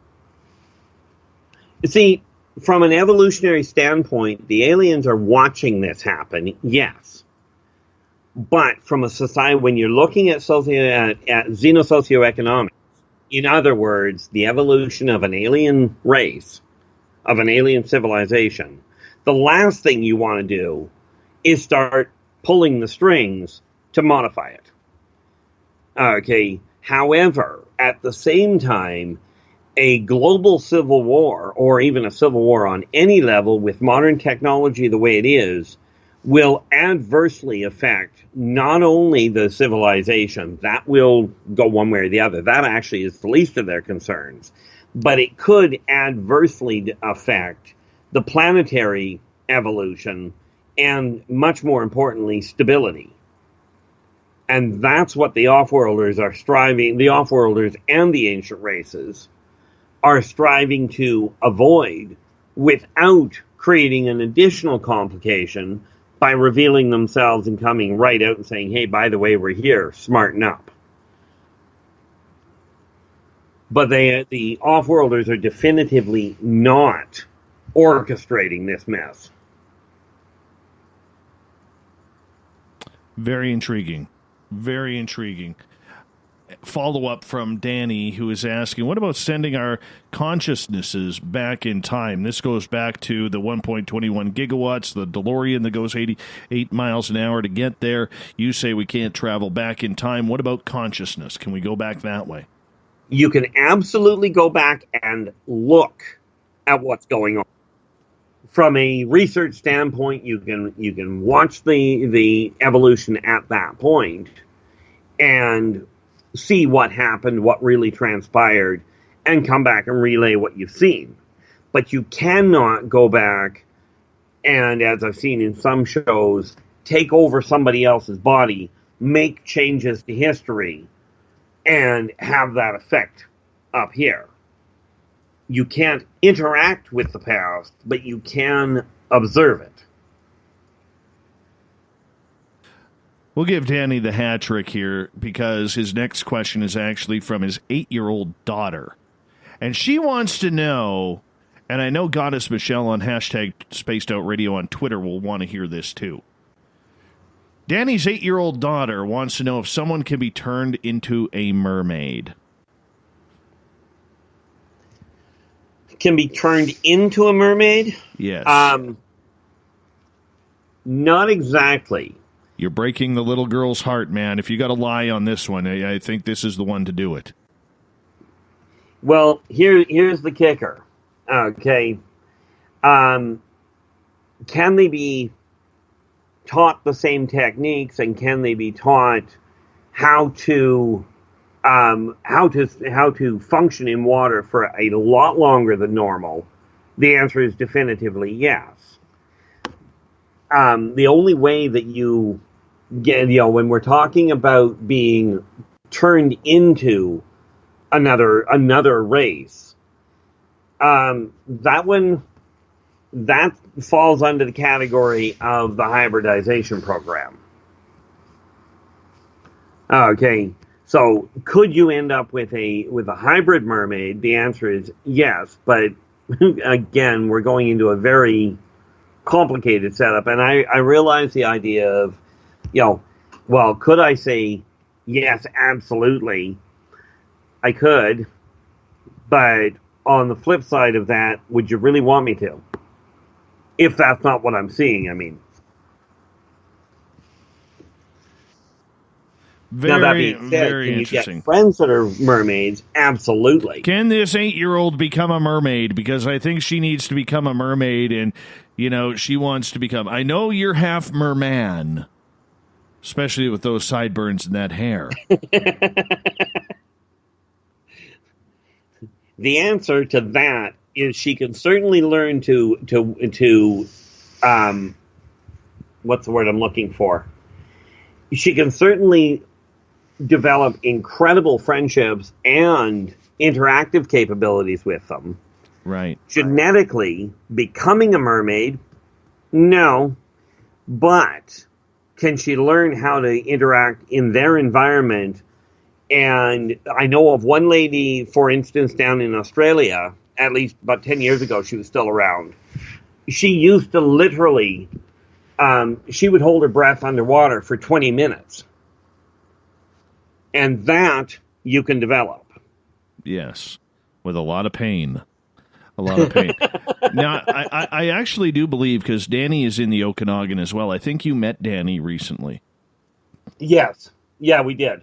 Excellent. Excellent. Wonderful. Let's get to a question from Gail in the SOR Space Traveler. She is asking, serious question here, Keith.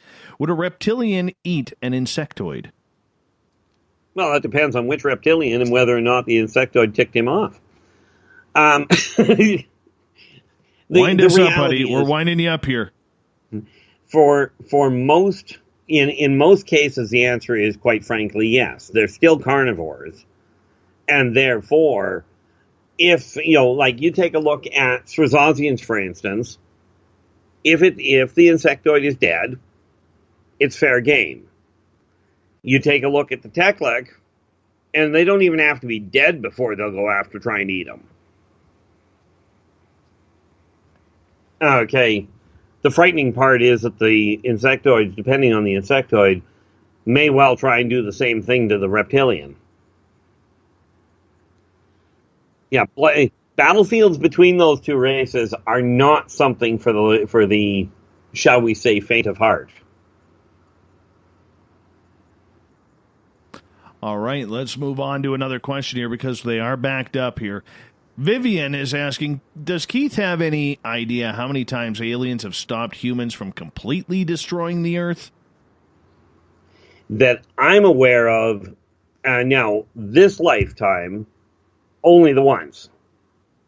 Okay, however, I know of at least a half a dozen times prior to this civilization that they've had to intervene because of stupid maneuvers. Because of what mankind was doing. But this isn't, you gotta remember, this is not the first time that mankind has evolved to this point. Rick is saying, or questioning, he says, I don't dispute that man has been studying nocturnal animal eyes, but there were major breakthroughs in night vision and other technologies not too long after the Roswell incident. So might there be a link? That eureka moment, etc., due to reverse engineering and dissection? Absolutely, there might be. The point there is, does it hold that it came from the off-worlders? From everything I'm aware of, the answer would be no. Now, I may be mistaken. Let's face it. Last I checked, I haven't been 100% accurate. But from my understanding, they'd already developed rudimentary night vision before the Roswell incident. Weird. Very, very weird. I guess my microphone kind of cut out there for a quick second. I do apologize to everyone on that, but I will get back to the questions here with my microphone on. How about that? How about that? It's so much easier to hear I figured it out. No, well, you know what? I'm still learning this new system here, Keith, And the odd time there's a little bit of a glitch. I'm not gonna embarrassingly admit that I may have screwed up on that one. But I got to figure out. See, before my microphone had a mute button on it, and now it doesn't. And now I got to hit a key for it. So I guess I must have moved my mouse just a tad, so I didn't get the opportunity to actually, turn it off. Oops. Oh, yeah. Oops. All right, Nathan has a question. He is asking, can you remote view the past? Is that what you are referring to, observation without interference? Yes, you can remote view the past. That is a very definitive yes. But it's not the only way of going to the past, but it is one of the easier ones to learn. Or, if you will, to remember how to do. I don't know how to drag that one out any longer. Oh, that's okay. By the way, Dawn says that she wants to become a mermaid too, if it's possible. Gail, no, I am not vaping. I don't vape. My throat's a little dry and hoarse right now. But no, I'm not vaping. I don't even have a vape. Tried one of those. My nephew has a vape. So I figured, I'm old enough at 45 where I can, make my own decisions and try those things. You young frog, you. Yeah, well, I'm a rebel sometimes like that. I'm a rebel sometimes, and I'm not sure about the vaping thing. It smells good, but doing it on my own, I don't think I'm old enough for that yet. Yvonne is asking, are the hybrids or aliens... Oh, are they hybrids or aliens? I don't understand your question, Yvonne. Are they hybrids or aliens, and why can I see this? I'm not quite sure what that means, Keith. Well, with any consolation, I'm a little lost. I think in regard... Okay, here we go. Sorry, it's a two-part question. This one was lower in the chat room. She goes, way back before I was aware of alien presence in early 2006, I would see appearance of humans changing. First was elderly sales clerk, turned into cat-like features. Second was a family friend, had mantis appearance. Are they hybrids or aliens, and why can I see this? Now it makes sense. Now it makes sense. Sorry about that, Yvonne. That one I can answer. The other one, I was going to have trouble. Okay, number one, in all likelihood, first and foremost, they're not likely either hybrid or alien. What you're looking at, in all likelihood, is a past life overlay. And that is done, especially if you happen to be, even if you're not aware of it, if you happen to be clairsentient, in other words, you can feel things or clairvoyant, see things that aren't physically in front of you, you may be seeing into a person's past life, because not all past lives are of a human nature. So she is probably witnessing the energy pattern of a past life carryover. I think that's the most effective way to put that. But the why is because she's already hypersensitive to energies that she may not recognize. Well, I mean, if she's sensitive to it, which in all likelihood Yvonne is, would that not create an awareness internally that she may not even know? Absolutely. Hence why I said, even if you're not aware that you're clairsentient, you may be able to see that energy pattern, which is a carryover, much like a genetic blueprint. She may well be seeing the energy pattern of that person's past. Interesting. And in all fairness, and this is where it gets really screwy, it could be a preview of that person's coming incarnation that she's able to see. just to throw a real wrench into things. Vivian has a question. Does Keith agree with me that aliens or God have recreated humans numerous times? And Keith, do you think that aliens or God should just give the heck up on recreating humans? Well, number one, give up. That's not in their nature. So whether I figure they should or not, I've been very tempted to give up on a lot of things myself. And I do not advise anybody to give up on something if it is not detrimental to other people, that is. Deliberately detrimental. Now, as far as have they done it before, with the human race, the answer is it was done in stages. But humanity itself, when humans were originally built, that was the only time man itself has been built. But other races have built other races over the millennia. Well, over the eons. I think that's longer. All right. On Twitter at #SpacedOutRadio, Goddess Michelle says, the little girl of Danny's, his 8-year-old daughter, we're supposed to let her know that Michelle has become a mermaid and they can come on over and have tea with her. So we have to get that. But she's also asking, Keith, if cats are aliens, because she swears hers teleports. Well, cats on the whole, the answer is no. However, are there alien felines on this planet, and are there races that are feline in appearance? The answer to both of those is yes. Okay, which means, could hers be an off-world kitten? The answer is definitively, yeah. Absolutely, it could be. I've got nothing to say one way or the other whether it is. Is it possible? Absolutely. Is every cat on this planet alien? No. Apparently, we made Danny's daughter's night by talking about mermaids on the show.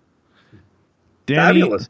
Danny, I am going to make a donation to your daughter that the next time she sees Keith, she can give a tug on his sideburns. Thanks. I'm going to donate one free tug on Keith's sideburns for your daughter. That's the kind of guy I am. I'm giving that way.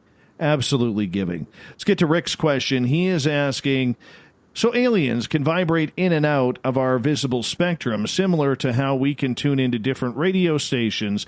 They are always about, but we aren't, or they aren't tuned in, so to speak.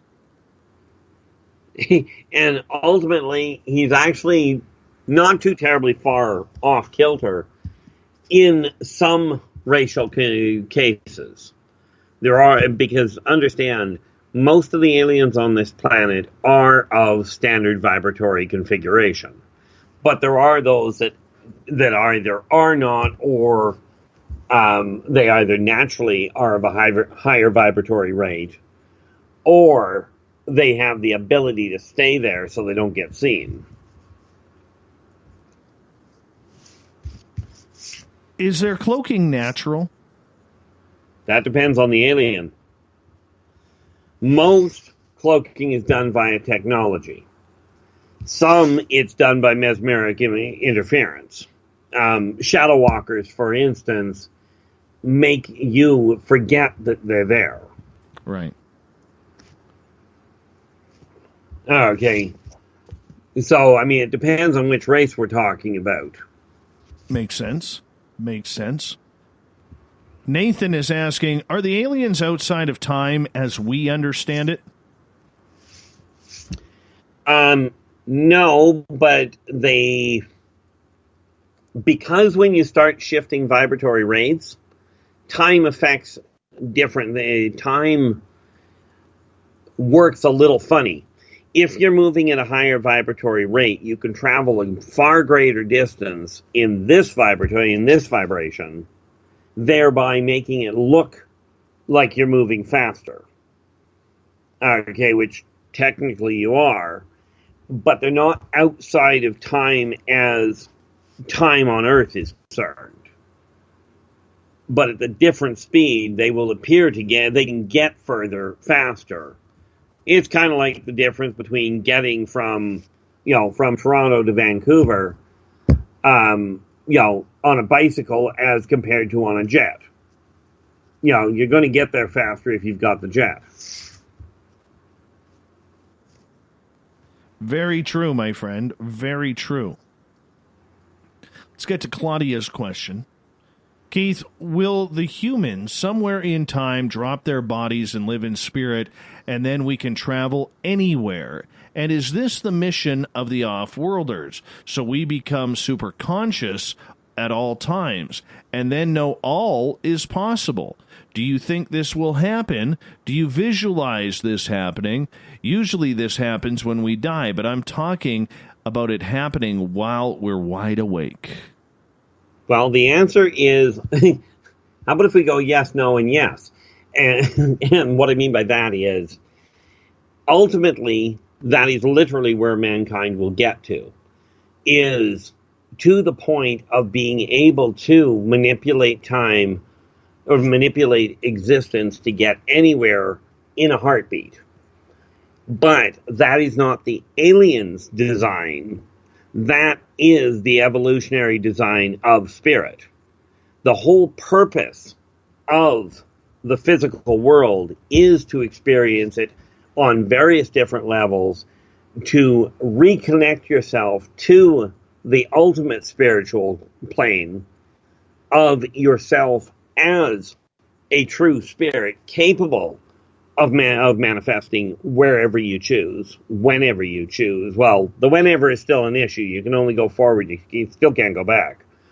But that's not the aliens' design. That was the design of soul in the first place. Bear in mind, some of those aliens that you're looking for are, from a soul standpoint, part of the individuals on this planet.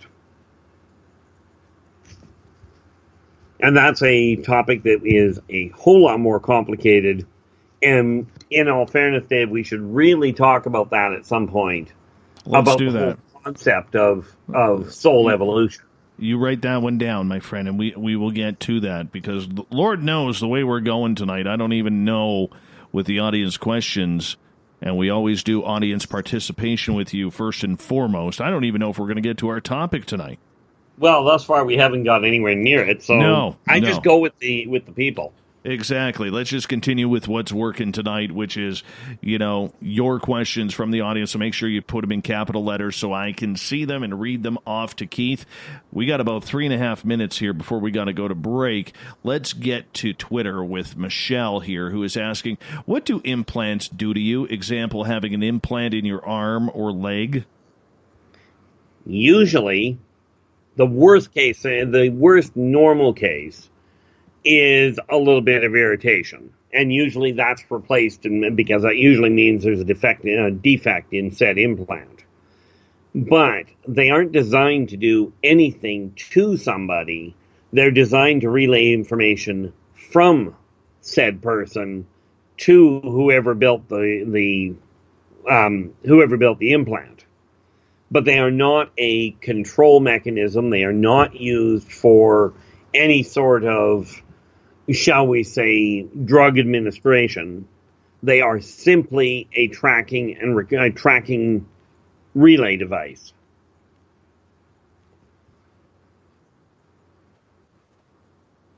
Okay, Go ahead. I should clarify. That's the implants that aliens build. Okay, the ones that humans build are a whole different ballgame. But the aliens don't build them to manipulate mankind. They build them to track mankind. What about ones that pulsate? Where, okay, I'll use mine as an example, and I've told this story many times on the show that, I woke up when I was first implanted. Every time I tell that story, Keith, the section of my head where it happened starts to pulsate. I've had people feel the back of my head while I'm discussing it, and they can feel the pulsation, vibration, whatever you want to call it. Why is that happening? Well, part of that, I'm suspecting that thing's got a flaw, and I'm not sure why they haven't corrected it yet. Part of the reason you can feel it pulsating is because, and I've mentioned this to you before, you're far more sensitive to energy patterns than what you realize. The side effect of that is by you being aware of it, your simple knowledge of it will amplify other people's ability to feel it when they put their hand on said implant. So okay. Are you saying that I am the one, or people who have that pulsating, vibrating feeling are the ones who are actually drawing attention to it, therefore causing it to vibrate? Not causing it to vibrate. Think of it this way. You're talking micropulse. Okay. Most people will ignore it. They won't even notice it. In your case, you notice it. And as with anything, if something feels a little abnormal, you tend to focus on it a little more. Now, because of that focus, when somebody else touches you, touches that implant location, your awareness of it amplifies the cellular conductivity between your head and their hand. Net result, they're able to feel it more readily. And before you jump on that, no, we are not talking about psychosomatic. We are talking about psychic amplification. Wow. Okay. I'm going to hold you right there. We got more audience questions coming. Keith, I don't think we're going to get to our topic of disclosure tonight. No, I don't think so. No. But that's okay. It's very much okay. Hey, we got something to talk about next month. Yeah, no doubt. We've absolutely. actually got news sorted. Absolutely. You hold on, Keith. We're going to go to break here. Our Keith Andrews is here the first Friday of every month for the ET Connection. Keith is our ET specialist, and usually we allow you, very rarely we allow the audience to really manage the show. You guys are doing awesome. Keep your questions coming for Keith. We got him for another 30 minutes before we go to Everett Themer and Faux News Friday on The Encounter. We'll be back right after this. Are you tired of being blocked, shadow banned, or placed in jail for simply posting your thoughts on social media? Social Media Freedom can take care of that for you. Social Media Freedom is the newest and one of the best free new apps that allows you the freedom to post what you want, when you want. It takes seconds to download from your app store. Come join the tribe at Social Media Freedom. It's time to set yourself free. The first annual Caribou Paracon is happening September 28th to 30th in the 108 Mile Ranch, British Columbia. Brought to you by the Canadian Society of Questers and Spaced Out Radio. Come listen to our featured speaker, Grant Cameron, along with Elizabeth Anglin, Paisley Town, Mike Moran, Eric Cooper, and more. It's a 3-day supernatural adventure at the Spruce Hills Resort and Spa. Tickets for the weekend are $150 Canadian. The Caribou Paracon, celebrating everything paranormal. A timepiece is a reflection of who you are, and what better way to show off the real you than with an Escape watch? Escape is a lifestyle brand accessorizing your days and nights. Choose to escape and create the life of discovery that you deserve. Dream, play, unite with your own personalized Escape watch. Head to escapewatches.com. There is no time like the present to enjoy your escape. Use promo code SMF2017 for your 20% discount today. Looking for a place to advertise at a very reasonable cost? Look no further than Spaced Out Radio. SpacedOutRadio.com has an advertising tab that you can click to check out our daily, weekly, and monthly packages to play on the radio, or our website including social media. From commercial spots to banners, we have it all. Check out our competitive pricing today. Find yourself constantly looking up in the sky, looking for answers? Have you had extraterrestrial contact? Are you an abductee? Looking for answers to your experiences? Hi there, I'm R. Keith Andrews, Spaced Out Radio's resident ET expert. Join me live the first Friday of every month where I take questions from the Spaced Out Radio chat room and help you understand those from the far-off world. It's 2 hours of knowledge every experiencer should listen to. Hope to see you there. Are you intrigued by Paranormal Talk Radio? You'll love the new Paranormal Radio app from TalkStream Live. You'll find a great selection of talk shows covering UFOs, ghosts, strange phenomena, and much more. Download the Paranormal Radio app now and start listening to the very best in paranormal talk entertainment, including the network you're listening to right now. The Paranormal Radio app, free in Google Play and the iOS App Store. The Call of the Wild is in Vancouver. The Moose Vancouver is one of the hottest bars and restaurants in the city. Open until 2 a.m. nightly, the Moose will rock you like a hurricane all night long. Great food with everything on the menu at $6.95 near the corner of Nelson and Granville. Get your horns up and come rock with us. The Moose Vancouver, the official rocking bar of Spaced Out Radio.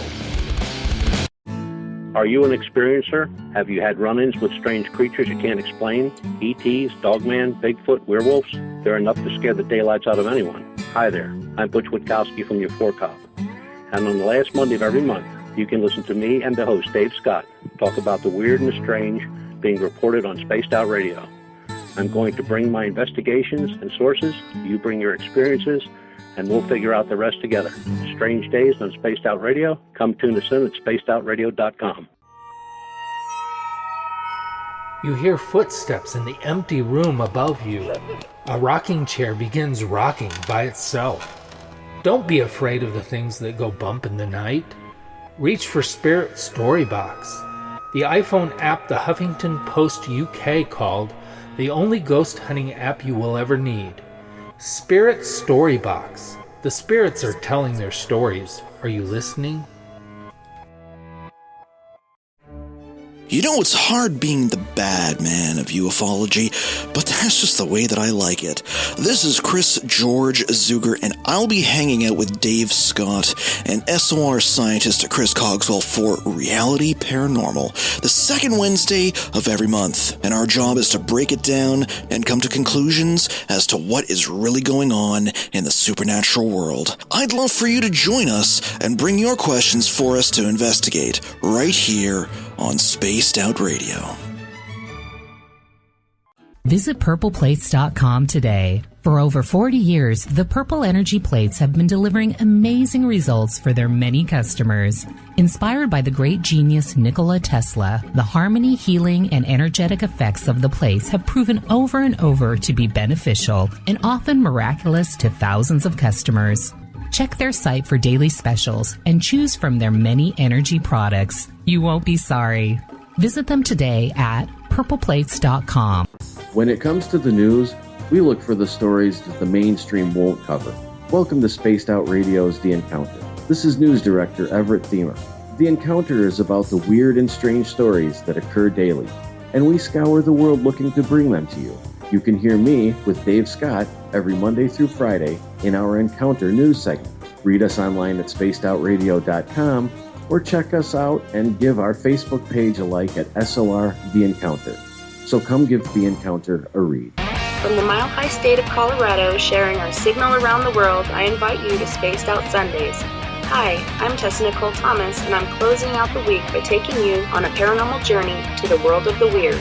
Ghosts, aliens, psychic phenomena, I will hit it all in your questions too. So let us highlight the paranormal for you. So come join me for Spaced Out Sundays starting at 9 p.m. Pacific, 12 a.m. Eastern, only at spacedoutradio.com. The views and opinions expressed by tonight's guest and topic of discussion do not necessarily represent the official policy or position of Spaced Out Radio, Spaced Out Weekend, Spaced Out Radio Limited, its hosts, syndicated carriers, or anyone associated with this broadcast. You're listening to Spaced Out Radio with Dave Scott. Follow Dave on Twitter at Spaced Out Radio and hashtag Spaced Out Radio, and on Facebook, Spaced Out Radio Show. Now, back to the program. Welcome back to the third and final hour of Spaced Out Radio. Tonight, I am your host, Dave Scott. Thanks for being with us. Tomorrow night on the show, Tessa Nicole Thomas is in for the weekend. You can tune on in at spacedoutradio.com, 9 p.m. Pacific, midnight Eastern Time. As I go find my Zen and my Chi in the wilderness. It's going to be great indeed as we go 7 days a week. We welcome back everyone listening in on the SOR Radio Network and Deep Talk Radio. And don't forget, you can subscribe to our archives. Go to youtube.com/Spaced Out Radio. All of our archives are free. Bill Cardwell has set the password for tonight in the SOR Space Travelers Club. Hyperbolic Syllabic Sesquidaily Mystic.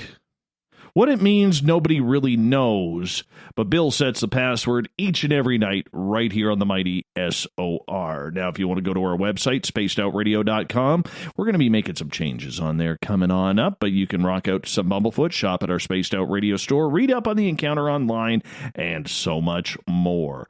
For the final time tonight, we introduce our Keith Andrews. The ET Connection happens the first Friday of every month. Keith's next appearance will be on Friday, August 3rd. Keith, welcome back. And thanks for having me. You know, we were talking about forest fires earlier, you know, because it's a 1-year anniversary from the big one that started here. And now I go outside and it's raining. So now we're going to start talking about floods? No, I'm way too up on the mountain for floods, but that's okay. We got a ton of audience questions here.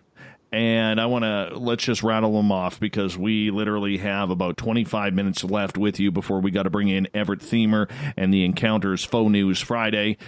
Let's go to Gail. Keith, do some humans really have relationships with aliens here on Earth, or is that a myth? No, that is definitely not a myth. That's a reality. How's that for a frightening thought? I kind of like it, but then I'm pretty, shall we say, I am non-xenophobic. But yeah. Are there people out there, Keith, who maybe have a best friend who's alien and they don't even know it? Absolutely. It would not, see, you got to remember, Mobians, Nordics, quite frankly, your dwarves, and dwarves don't classify as an alien, as an off-worlder. They're an ancient race. All of them look human. Okay, and you may not notice them, even when you're looking at Radio Command, which is part of the consortium. The people that work for Radio Command that are enlisted with them tend to look extremely human, and therefore, could they be walking along beside you and you not even know? Absolutely. Gail says also that I should get the implant removed and get it tested to see what it's all about. I'm not sure. I really don't want to go through that. That seems like it would be, getting my skull cracked open would not be cool. Yeah, I'm not. Yeah. No, we'll just leave that. Catherine says, I saw my first morphing ship last week. I watched it as it went from an amorphous blob into an airliner. Imagine a scattering of quickly moving orbs gathering together, then they collapse into each other, and they look like a plane all of a sudden. What the hell did I see, Keith? Well, in all fairness, it's not so much a morphing ship as a colony ship. Meaning a whole whack of smaller ships reconfiguring themselves into a different pattern. So I guess we could technically call it a morphing ship, but you're looking, by the feel of it, you're likely looking at a colony transport. So much like a rocket would attach itself to the International Space Station, that's what these ships are doing. They're attaching themselves. Ultimately, yes. All right. Let's get to Rick's question. If aliens are bothered about the human race so much and have apparently saved us numerous times, I'm guessing they don't feel the same about our Earth animals, as plenty have or are becoming extinct, or have they saved some off-world or cross-vibrationally? The answer to that would be, well, number one, they care about the evolution of the planet itself, The reason they've stopped mankind from wiping itself out is because the methods mankind has been using would have detrimentally damaged the planet for centuries, if not thousands of years. Have they protected some animals? The answer is yes, either by relocation or by vibratory modification. But the vibratory modification tends to be because of an individual person has a creature that they want as a pet, and therefore shift them into their own side. But relocation is not unheard of, especially in terms of a natural global disaster where they need to move, if you will, part of the library. Now, that's the easiest way to explain that one, I think. That makes sense. All right. Let's move on to another question. Heather is asking, 6 years ago, I saw 3 lights in the sky, red, green, and blue. They hovered for quite a while, then slowly broke apart and quickly left the sky. Have you ever seen this before, Keith? Yeah. You're looking at a Martokian research vessel. And the reason that they configure themselves with those lights is because they need all 3 of them to be able to actually see in the right spectrum. So when they're when they're recording information, they bring them in that way, link them together to get the information. But it's easier to move if they're not connected. For those that don't know what a Martokian is, simply put, Martian. Yes, they are green. No, they are not little. Matter of fact, they're dang near human-sized. Well, they are human-sized. Shar is asking, are these implants used to shock a person? Not the ones designed by aliens. The ones designed by humans wouldn't be a shock in my part. Well, it would be a shock in my point, but the aliens don't build implants for inflicting pain or for control. They do it for tracking. Humans, on the other hand, that's another question altogether, and they have been known to do that quite readily.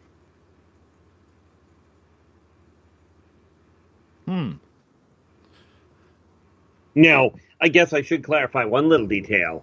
If you've got if somebody gets an implant put in that has a bit of a flaw to it, or if the individual who's got the implant is hypersensitive to microshocks, they may well feel the shock without it being intended to be felt.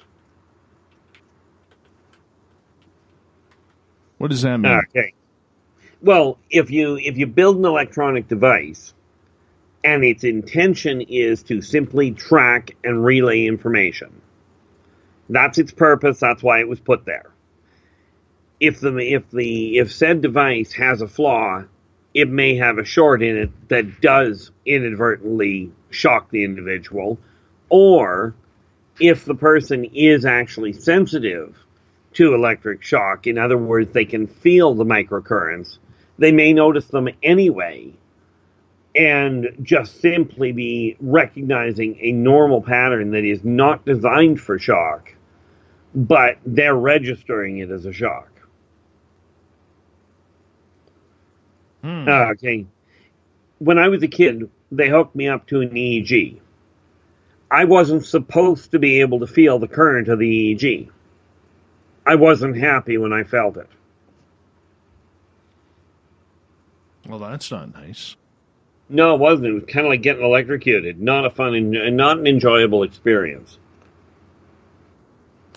Well, let's move on here to another question, my friend. And Sleepy Dave says, I always wanted to know this, and Dave is the perfect Canadian to ask. If Canada is so dry, then how come it tastes so wet?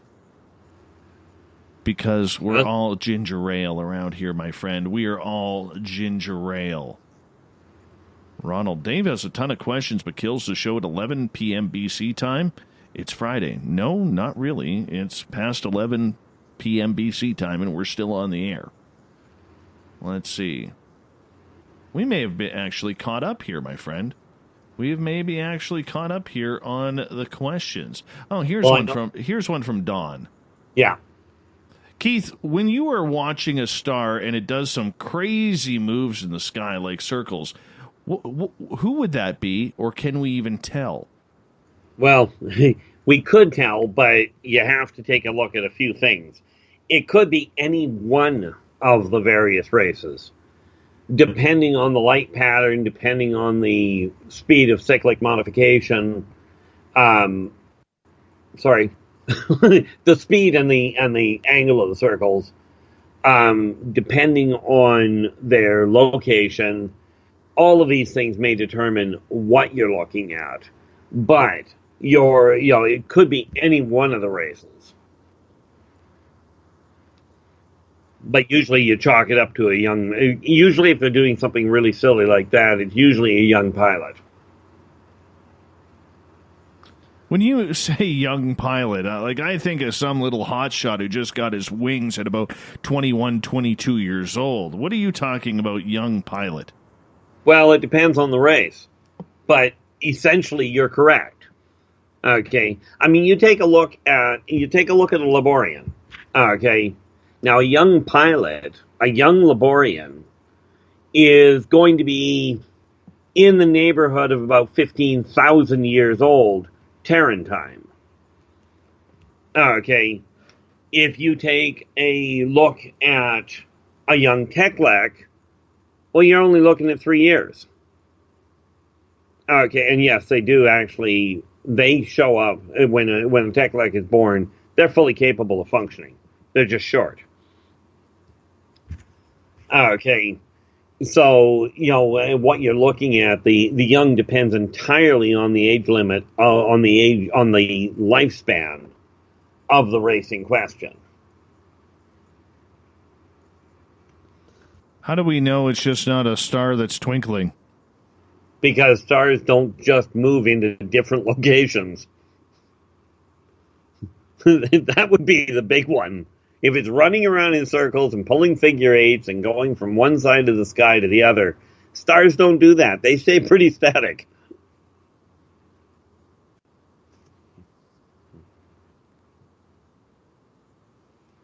Just got asked a weird question on Twitter. Is Spaced Out Radio on Alexa? I don't think we are.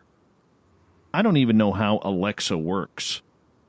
Isn't it one of those voice things where you come home and you plug it in and you can say, Alexa, put on the hockey game, or put on the football game? I don't know. I don't know if we're there yet. I don't know. No, but it is something you might want to look into, because I am definitely the last person you want to talk to about what that is. I know, but you got the sideburns and the hair that scream out technological wizard. Oh, I understand the oscillodensification of the tri-transformational equipolarity quite fine, and I'm great where it comes to holographic interfaces. It's this binary stuff that I have trouble with. Them remote controls these days, they're pretty technical. Oh, they're annoying as heck. They are. They are. I'm not even being sarcastic about that. I mean, today's remote control, does anybody really know what all the buttons are for? There's 78 buttons on a remote control now, and you use 4 of them. The guide, the volume, and the channel up and down. You may have a channel, use the numbers to actually type in the channel. Yeah. But does anybody know what anything else is really for on those remotes? I mean, you need a college degree just to break down a television remote control these days. Oh, no, you don't. You need a hammer. It works like a charm. Yeah, but then you're going way old school, man. Way old school, and I'm not getting up and down to go turn a channel on a digital. I'm not doing that. No, siree. Don't you have kids? That was the original remote control. Yes, you don't know how many times I turned the channel. The good news was I usually only had to turn the channel once, maybe twice, because if Dad was watching TV, it was always either sports or news. That was it. Yeah. Like Saturday, remember ABC's Wide World of Sports? Not really. We were stuck on NBC with the cartoons and with the cartoons. Oh, yeah. The cartoons were fantastic on Saturdays. Kids today have no idea how good Saturday morning cartoons were. And we all dreaded Sunday because there was no cartoons and every channel was filled with church sermons. Remember that? Yeah, that was where the barn came in real convenient for, sorting out the chickens and what have you. Or that really bad animated Hercules cartoon from the 1950s and 60s. It was terrible. Oh, it really was. And you throw in a little bit of Rocket Robin Hood. Now I'm aging myself. You throw in a little Rocket Robin Hood. Between that Hercules and Rocket Robin Hood show, that was terrible Sunday cartoons. Yes, but I did like Thundar. Thundar the Barbarian. Wasn't a fan. I like the artwork better than the rest of them. Well, the other two were terrible. Absolutely. Well, I didn't say I was setting the bar very high. No. The other two were absolutely terrible. Absolutely terrible. But, Saturday morning cartoons, man, that was the place to go. But you do realize by digressing, we've ended up missing a few questions going by. Oh, that's all right. That's all right. I'm just typing in something here to a gentleman who's trying to, or lady, pardon me, who's trying to listen to the show for the first time on Twitter. So we're just trying to get her to listen on in here. But nonetheless, let me see here. Where are we question-wise? Let's see here. Okay, Rick has a question. How many alien races are there that have made contact with humans, and how many have not done so yet? Do they communicate via form of telepathy, or can they instantly read our thoughts and somehow learn our language fluently? Okay, well, there's a lot of answers to that. Number one, that I've personally dealt with in excess of 50, that I know of in excess of 2,500. As far as the races that have made contact with humans in one fashion or another. Depending on the race, you get some that can communicate via telepathy, some that communicate, again, realistically tap in and just know the language is a refined form of telepathy. Most of them have a slower learning curve where it comes to languages, to Terran languages. So they tend to work with a amalgamated version. Easier for humans to actually learn what I've grown up knowing as Pangalactan, which is basically, it's a universal trade language. But it's easier for humans to learn that than it is for many of the races to even articulate English. English, French, German, depending on where you are on the planet. Okay, and I'm just not listing the rest of the languages. But understand that it's usually a question of interacting and being taught through, if you will, a school. Like the Strazazians, for instance, spend years learning how to deal with the gravity on this planet so they can deal with humans without killing them.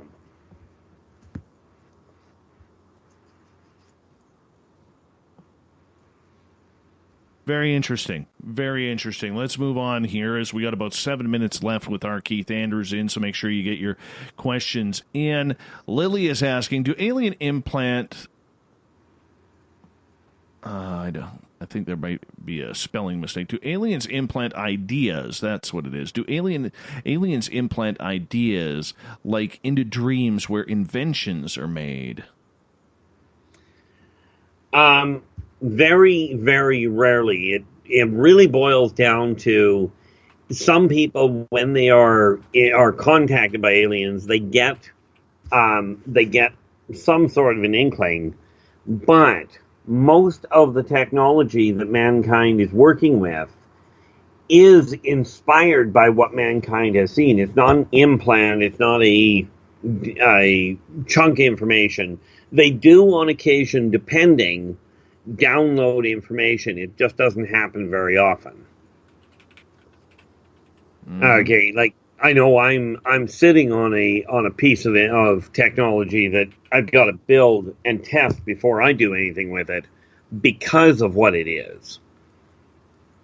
So do they do it periodically? Yeah. Just not as frequent as most people think. All right, let's move on. Kurt has a question.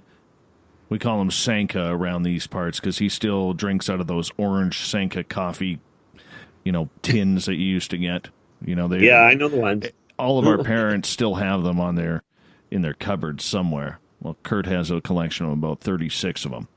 Anyways, he's saying the only UFO I ever saw was an actual fireball traveling west to east, no noise. The security guard and I saw this. We said, wow, what is that? The local TV news that night talked about it as many calls had come in. Luke Air Force Base deemed it was helicopters. Have you had any witnesses of controlled fireballs? Yeah. And it's certainly not a helicopter, because if it's controlled and it's a helicopter, it ain't moving that fast, first of all. But the issue of a fireball is more often than not, because what you're looking at is hyperionization of the air around the vehicle, usually caused because of the energy patterns, the energy current that they're running through it through the ship to maneuver.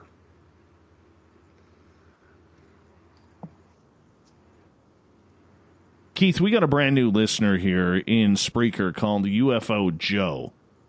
And he's actually quite new to the show, so I want to make sure that, we get his question in, as we got about 4.5 minutes here with you. And he's asking, Keith, have you ever had an encounter other than through psychic mode? If so, how did you deal with it? The answer, and that's an excellent question, UFO Joe. The answer is yes, I have. And when it first started happening, my first run-in was on the astral plane. That was an interesting one. But the ones you're concerned with, I was actually abducted when I was just a child. And quite simply put, I still suffer from PTSD triggered by certain events because of it.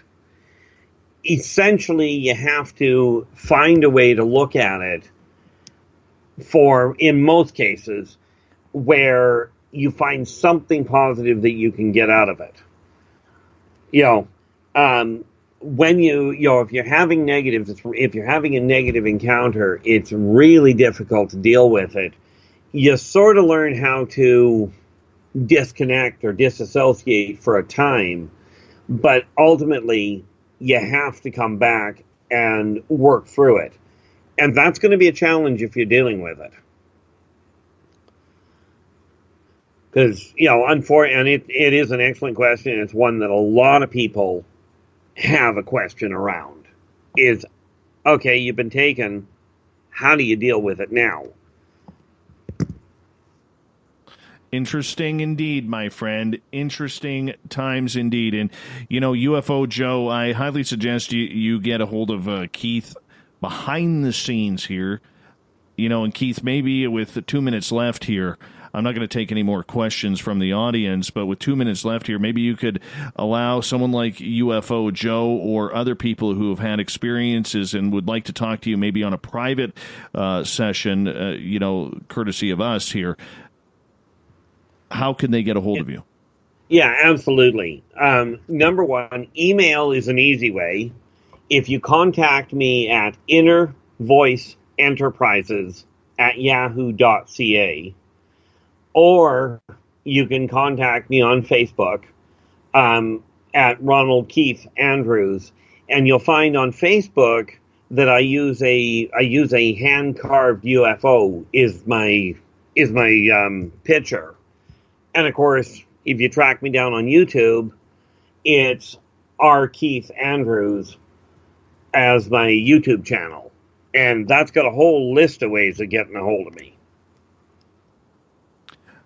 He's very, very accessible, very, very good. So if you have any ET or UFO questions that you may not want to ask during the show, but you'd like to talk to Keith privately, because this is part of our agreement here, he'd be more than happy to help you out, and we appreciate Keith doing that for our listeners. Keith, you're next on the show on Friday, August 3rd.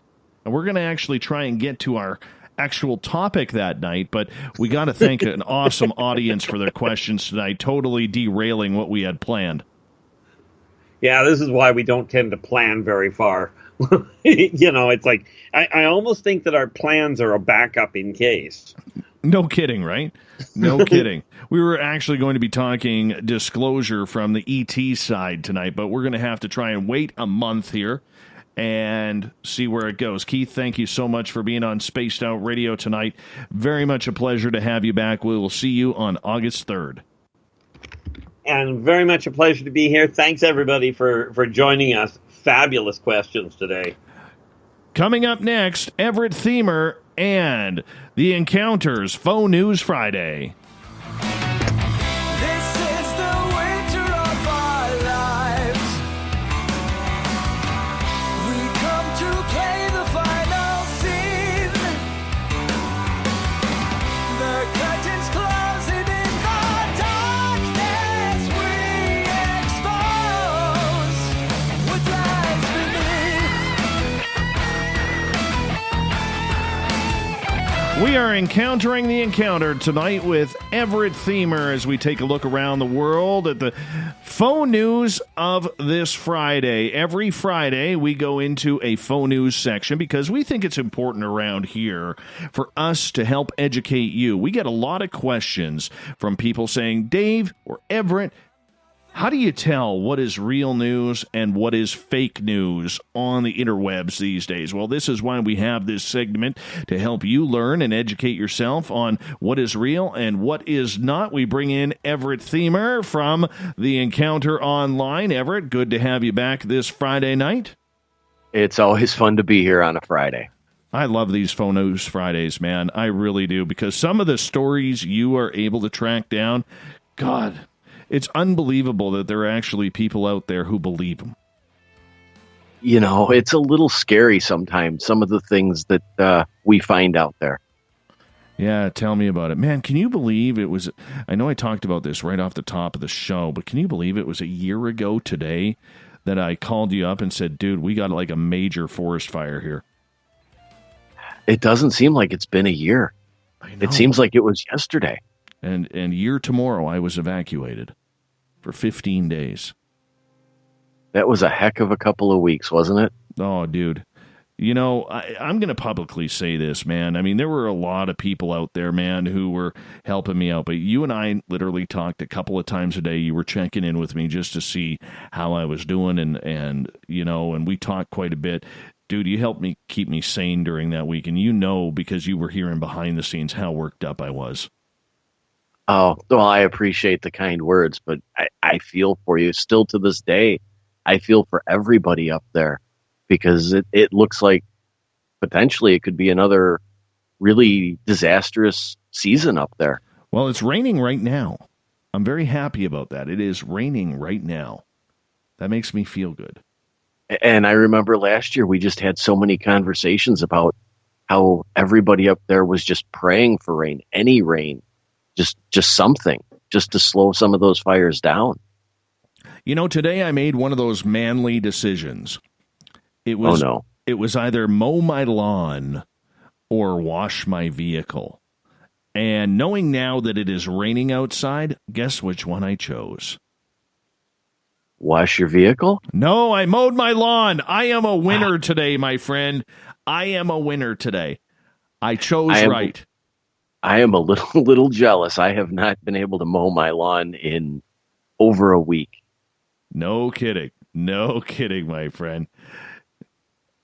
Kurt brings up a quick good point in the chat room here. Everybody pray in California for San Bernardino. There's a huge fire there right now, destroying a neighborhood. You know, that's deadly, man. I am so sick of forest fires. What bothers me about it, and we'll get to Faux News Friday here in a second. What bothers me about it is, you have these fires that are burning, and there's always these people who are like, I'm staying in my home. You ain't kicking me out of my home. I'm staying here. And in the meantime, the fire is roaring. This actually happened up here, where literally this person got out as the siding of their house was melting. That's right? crazy. Yeah, like thankfully the winds must have changed or something. But like, why do people try to act tough with Mother Nature? You never win. You never win. And is your house really worth your life? Maybe to some people it is. Maybe. And I understand that. But if you have had, or if you're lucky enough and blessed enough to get enough word or order to get out, dude, get out. Get out. As somebody who lives down sort of in the Midwest, we never really heard much about wildfires. There was the occasional one that we would hear about every now and then. But as a lifelong resident up there, is the frequency increasing, or is the coverage of these just expanding?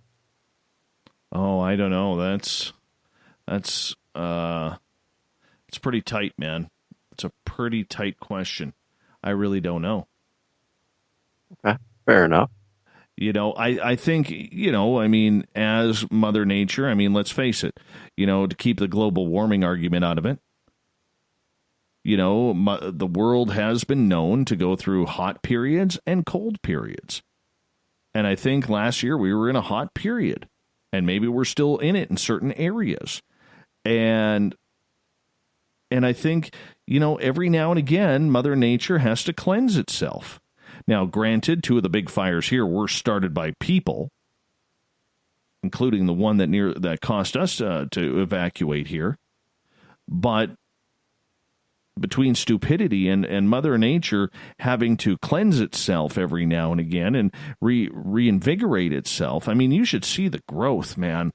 Where, we've got giant bare spots, not bears, but like BARE, bare spots on the mountains where they've taken down all of these burnt trees, but you look at it and you look at the ground now, and it's all growth, fresh growth.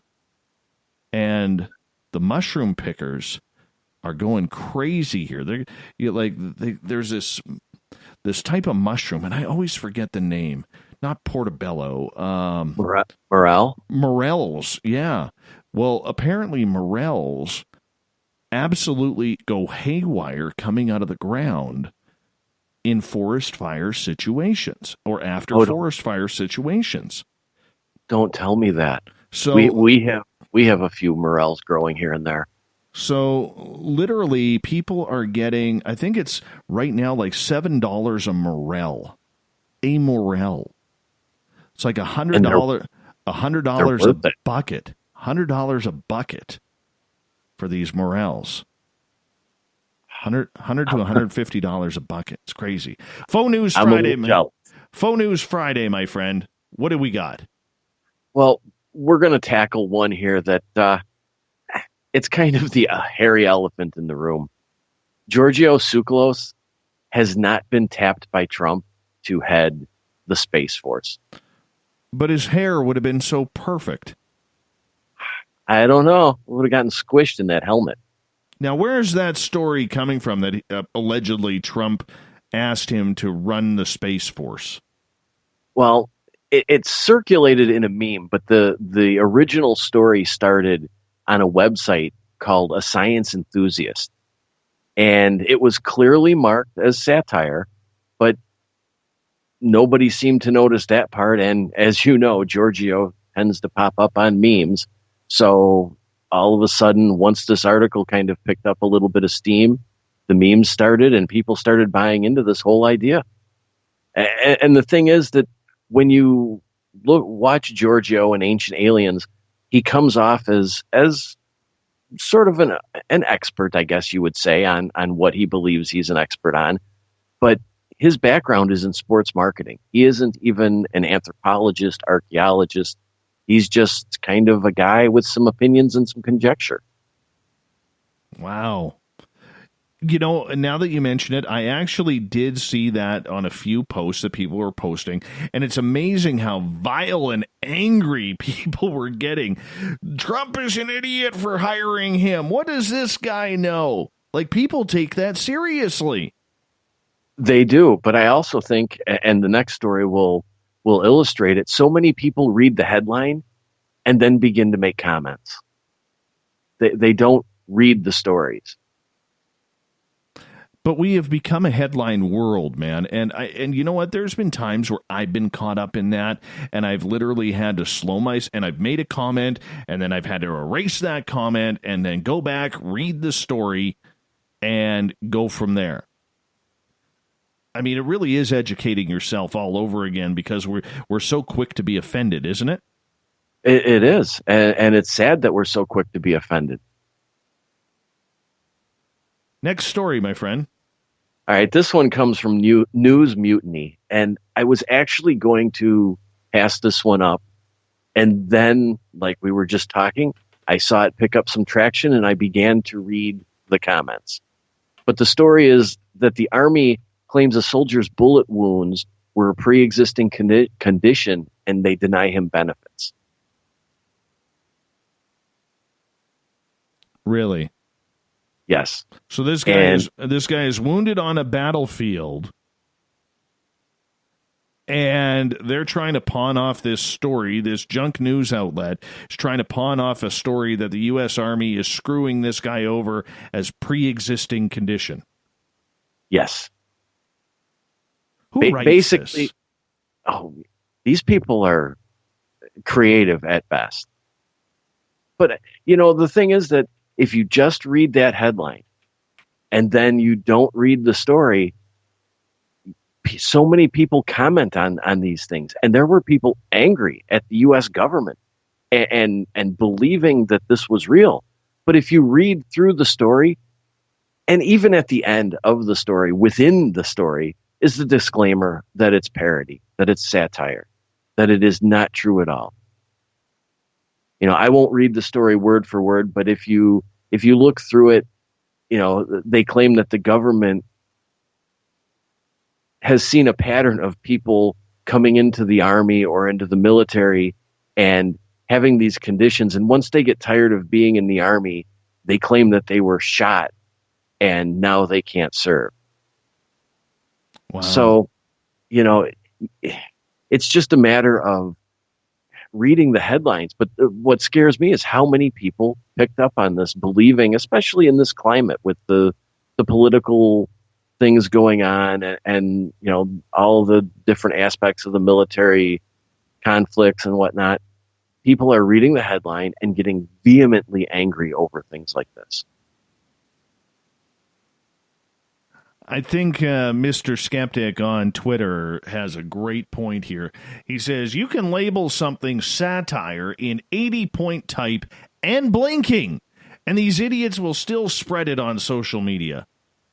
I think part of the problem, though, too, is how many of those people read the article. If it says at the end of the article that it's satire, if you don't read it, you don't know. And so many of these websites, even, you know, with a name like News Mutiny, you have to go into it assuming there's something a little non-mainstream satirical about it. But so many people just see the headline and, well, there it is. That's their news for the day. Let's get to another one here. I hesitate to bring this one up because it's from The Onion, which it kind of scares me, because if you don't know that The Onion is satire, you should not be allowed to have access to the internet. The Onion is funny, and if you don't know it's fake, you are in big, big trouble. Big trouble. This one actually started in late June, and it's still kind of picking up steam, but it's Immigration and Custom Enforcement. I can't even do this one with a straight face, man. They threw a pregnant woman over the wall to avoid her from having a child in the U.S.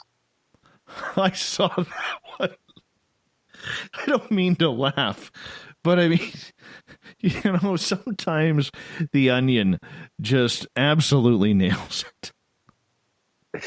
And did you see the picture that was attached to it? I mean, you can't get a more Photoshop photo than that. It was a terrible photo. A terrible photo.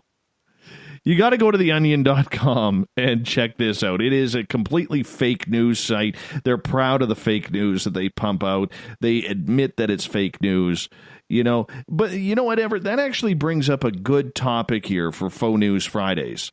All right? Websites like The Onion, they make their money off of satire. They're not like the National Enquirer or Above Top Secret or Secure Team 10 or any place like that is saying, well, could this be real? Could this be real? And getting people geeked up on their imagination and believing that it's there. Like, what is the difference? And how can people, what are some of the red flags, I guess, in your expertise that people should be watching out for? Like I said with The Onion, they admit that they are satire. They don't want people believing. They just want people to have a good time when they're reading it. Yeah, I think some of the red flags are if you read a headline and you laugh out loud, it's probably not true. I mean, there are some very creative headline writers out there, and I don't know if people know, but back in the old days of journalism, that was actually a career. You didn't write the story, you wrote the headline. And some of these people that work for these satire places, they take it to an art. So if you read a headline and you kind of laugh out loud at it, most likely it's either a real entertainment story or it's just fake news. But, the stuff with The Onion, like you said, they are kind of the Saturday Night Live of the web now. They used to be a print magazine as well as have an online presence, but they've gone strictly online now. And these guys, they just take their twistedness and put it all out there. I know. It's awesome. Skeptic hits another home run on Twitter here. He says, then there's this guy who watched a parody mockumentary and treats it as evidence that Elvis is alive. Ahem. Hashtag Spaced Out Radio. Oh, that brings up something. I didn't go with the story, but I saw one today about an Elvis convention where none of the Elvis impersonators looked like Elvis. Well, of course. And that's true. Have you ever seen an Elvis impersonator that really looks like Elvis? No, I really haven't. I really, really haven't. I just don't get the whole impersonation, okay? I get tribute bands. Tribute bands I can understand because we fall in love with a certain type of music. But these people who are dressing up like Elvis or Neil Diamond or Prince, I mean, Vegas is full of them. I don't get it, man. I really don't get it. I don't either. I did see in Vegas a really good Elvis impersonator, but I saw dozens of really bad ones. Yeah. Yeah. Like somebody who was actually pulling off midget Elvis. I really don't think Elvis was a little person. Can you say midget now? Or is it little person? The only reason why I said midget Elvis is because he actually was holding up a sign, photos with midget Elvis, $5. Wow. He was holding up a sign. Yeah. Have you seen the mini kiss? I've only seen photos. That is awesome, by the way. Those guys are good. I saw them a couple times. They are interesting. There was a Kiss tribute band out of Vancouver called Black Diamond, and they were so good and so impressive and had everything down so much that they were actually signed by Paul Stanley as the official Kiss tribute band. Nice. Yeah. You know, I think we got time for one more. Do you have one more for us? Oh, you know what? We'll do a quick one here because this one was brought to me by Gail. Wonderful. Who's Gail? Who's Gail? Gail Shirk, Captain Shirk, our Captain fearless Shirk. leader. Our fearless trooper. She waves a good flag. I've seen her. She waves a very good flag.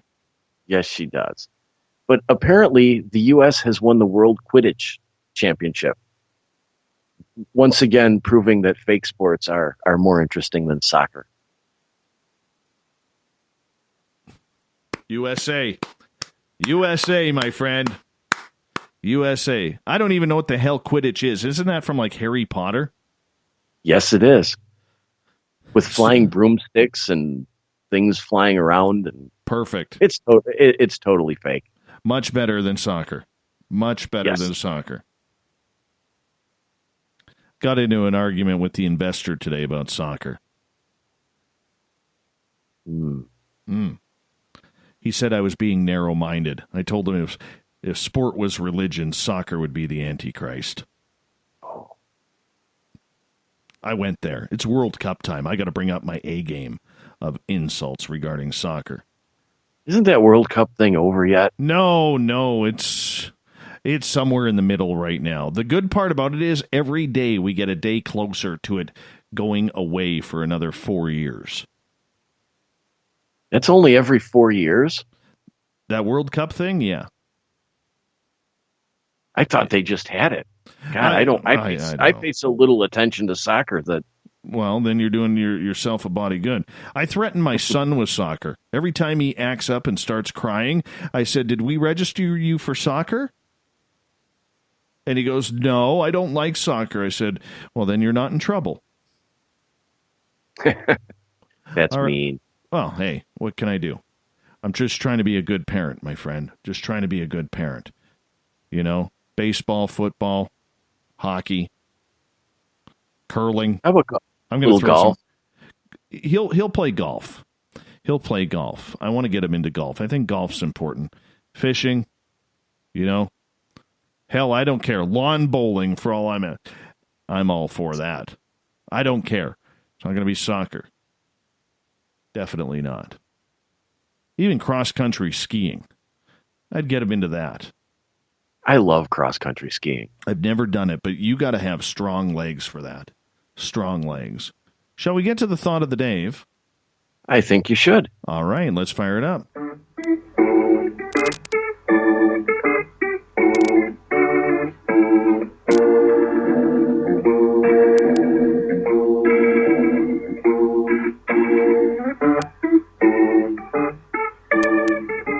Thought of the Dave happens every night at this time, where we put a question on our Facebook page and Twitter, and then we read your audience responses to the question that we ask, because we love the audience participation around here. Today's Thought of the Day: what would you do if you encountered an alien face-to-face? Let's read some of the responses, shall we?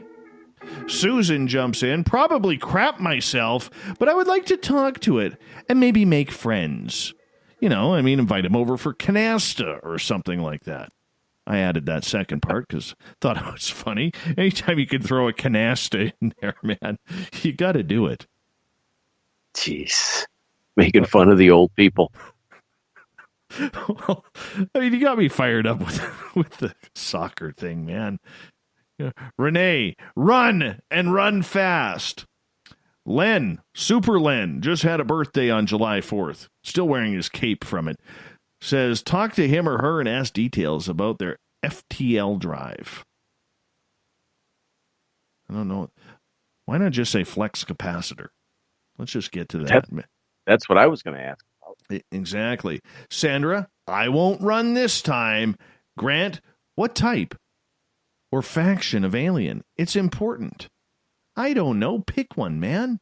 Pick one. I can't think of anything. Because if I go too many words, then I don't get the funky, colorful design on Facebook. You know? Rick in the UK is ripping me about soccer. He goes, Dave, it's called football for a reason. American football is rugby with pads. Rugby for wimps. Well, soccer's for wimps, man. It's worse than ballet, the amount of diving that goes on. No. Right? What about that? Do you ever see that video of that guy who gets, like, flicked in the ear and he's rolling around like he just took a bullet like Suge Knight? I watch no soccer videos. Oh, you got to watch this. I mean, I've seen hockey players, man, take a 100-mile-an-hour slap shot to the teeth. They go out for 10 minutes, get the teeth pulled, get right back in the game, and score the winning goal. That's manly. That's absolutely manly. Who needs teeth when you can score the game-winning goal? That's terrible. No, it's not terrible. It's sport, man. It's sport. That's why hockey is the toughest sport out there. And the current NHL is turning into a bloody ballet. It's terrible. Never make me commissioner. Nathan, I'd make friends for sure. Be pleasant. Offer them whatever hospitality. Would you allow them your best sheets if you invited them into your spare bedroom, Nathan? That's what I want to know. Susan, or Suzanne, pardon me, ask if they came to tell Trump they're not paying for his new Space Force. That's a good one. That's a good one. I'm glad I read that one. The minute I saw Trump, I'm like, because I read these cold. Debbie, nothing you can do. They control your thoughts and environment. Just deal with it. Well, that's very negative. Adam, the man who built this studio, depends if she was hot or not. He is tall, so, you know. Chuck jumps in, extend my hand, say, welcome to Earth. Might as well be friendly. Pretty sure they would be running the show no matter what I did anyways. Devin, well, hello there, galactic cousin. Lee, wait for it to finish implanting its offspring into my stomach via my mouth. Ooh, okay. That one just seemed a little off. Harlan, where the bleep have you been? Michael W. Hall, give him a screen memory of me when I was much younger and better looking.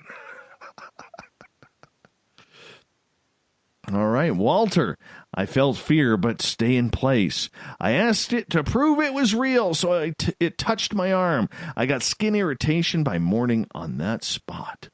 Ooh, scary. Let's go over to Twitter here, as we only got about 45 seconds. Lindy Baker says, I said, Mom, Dad, are you proud of me? Get me the frick out of here. These humans are trouble. Well, that's not very nice.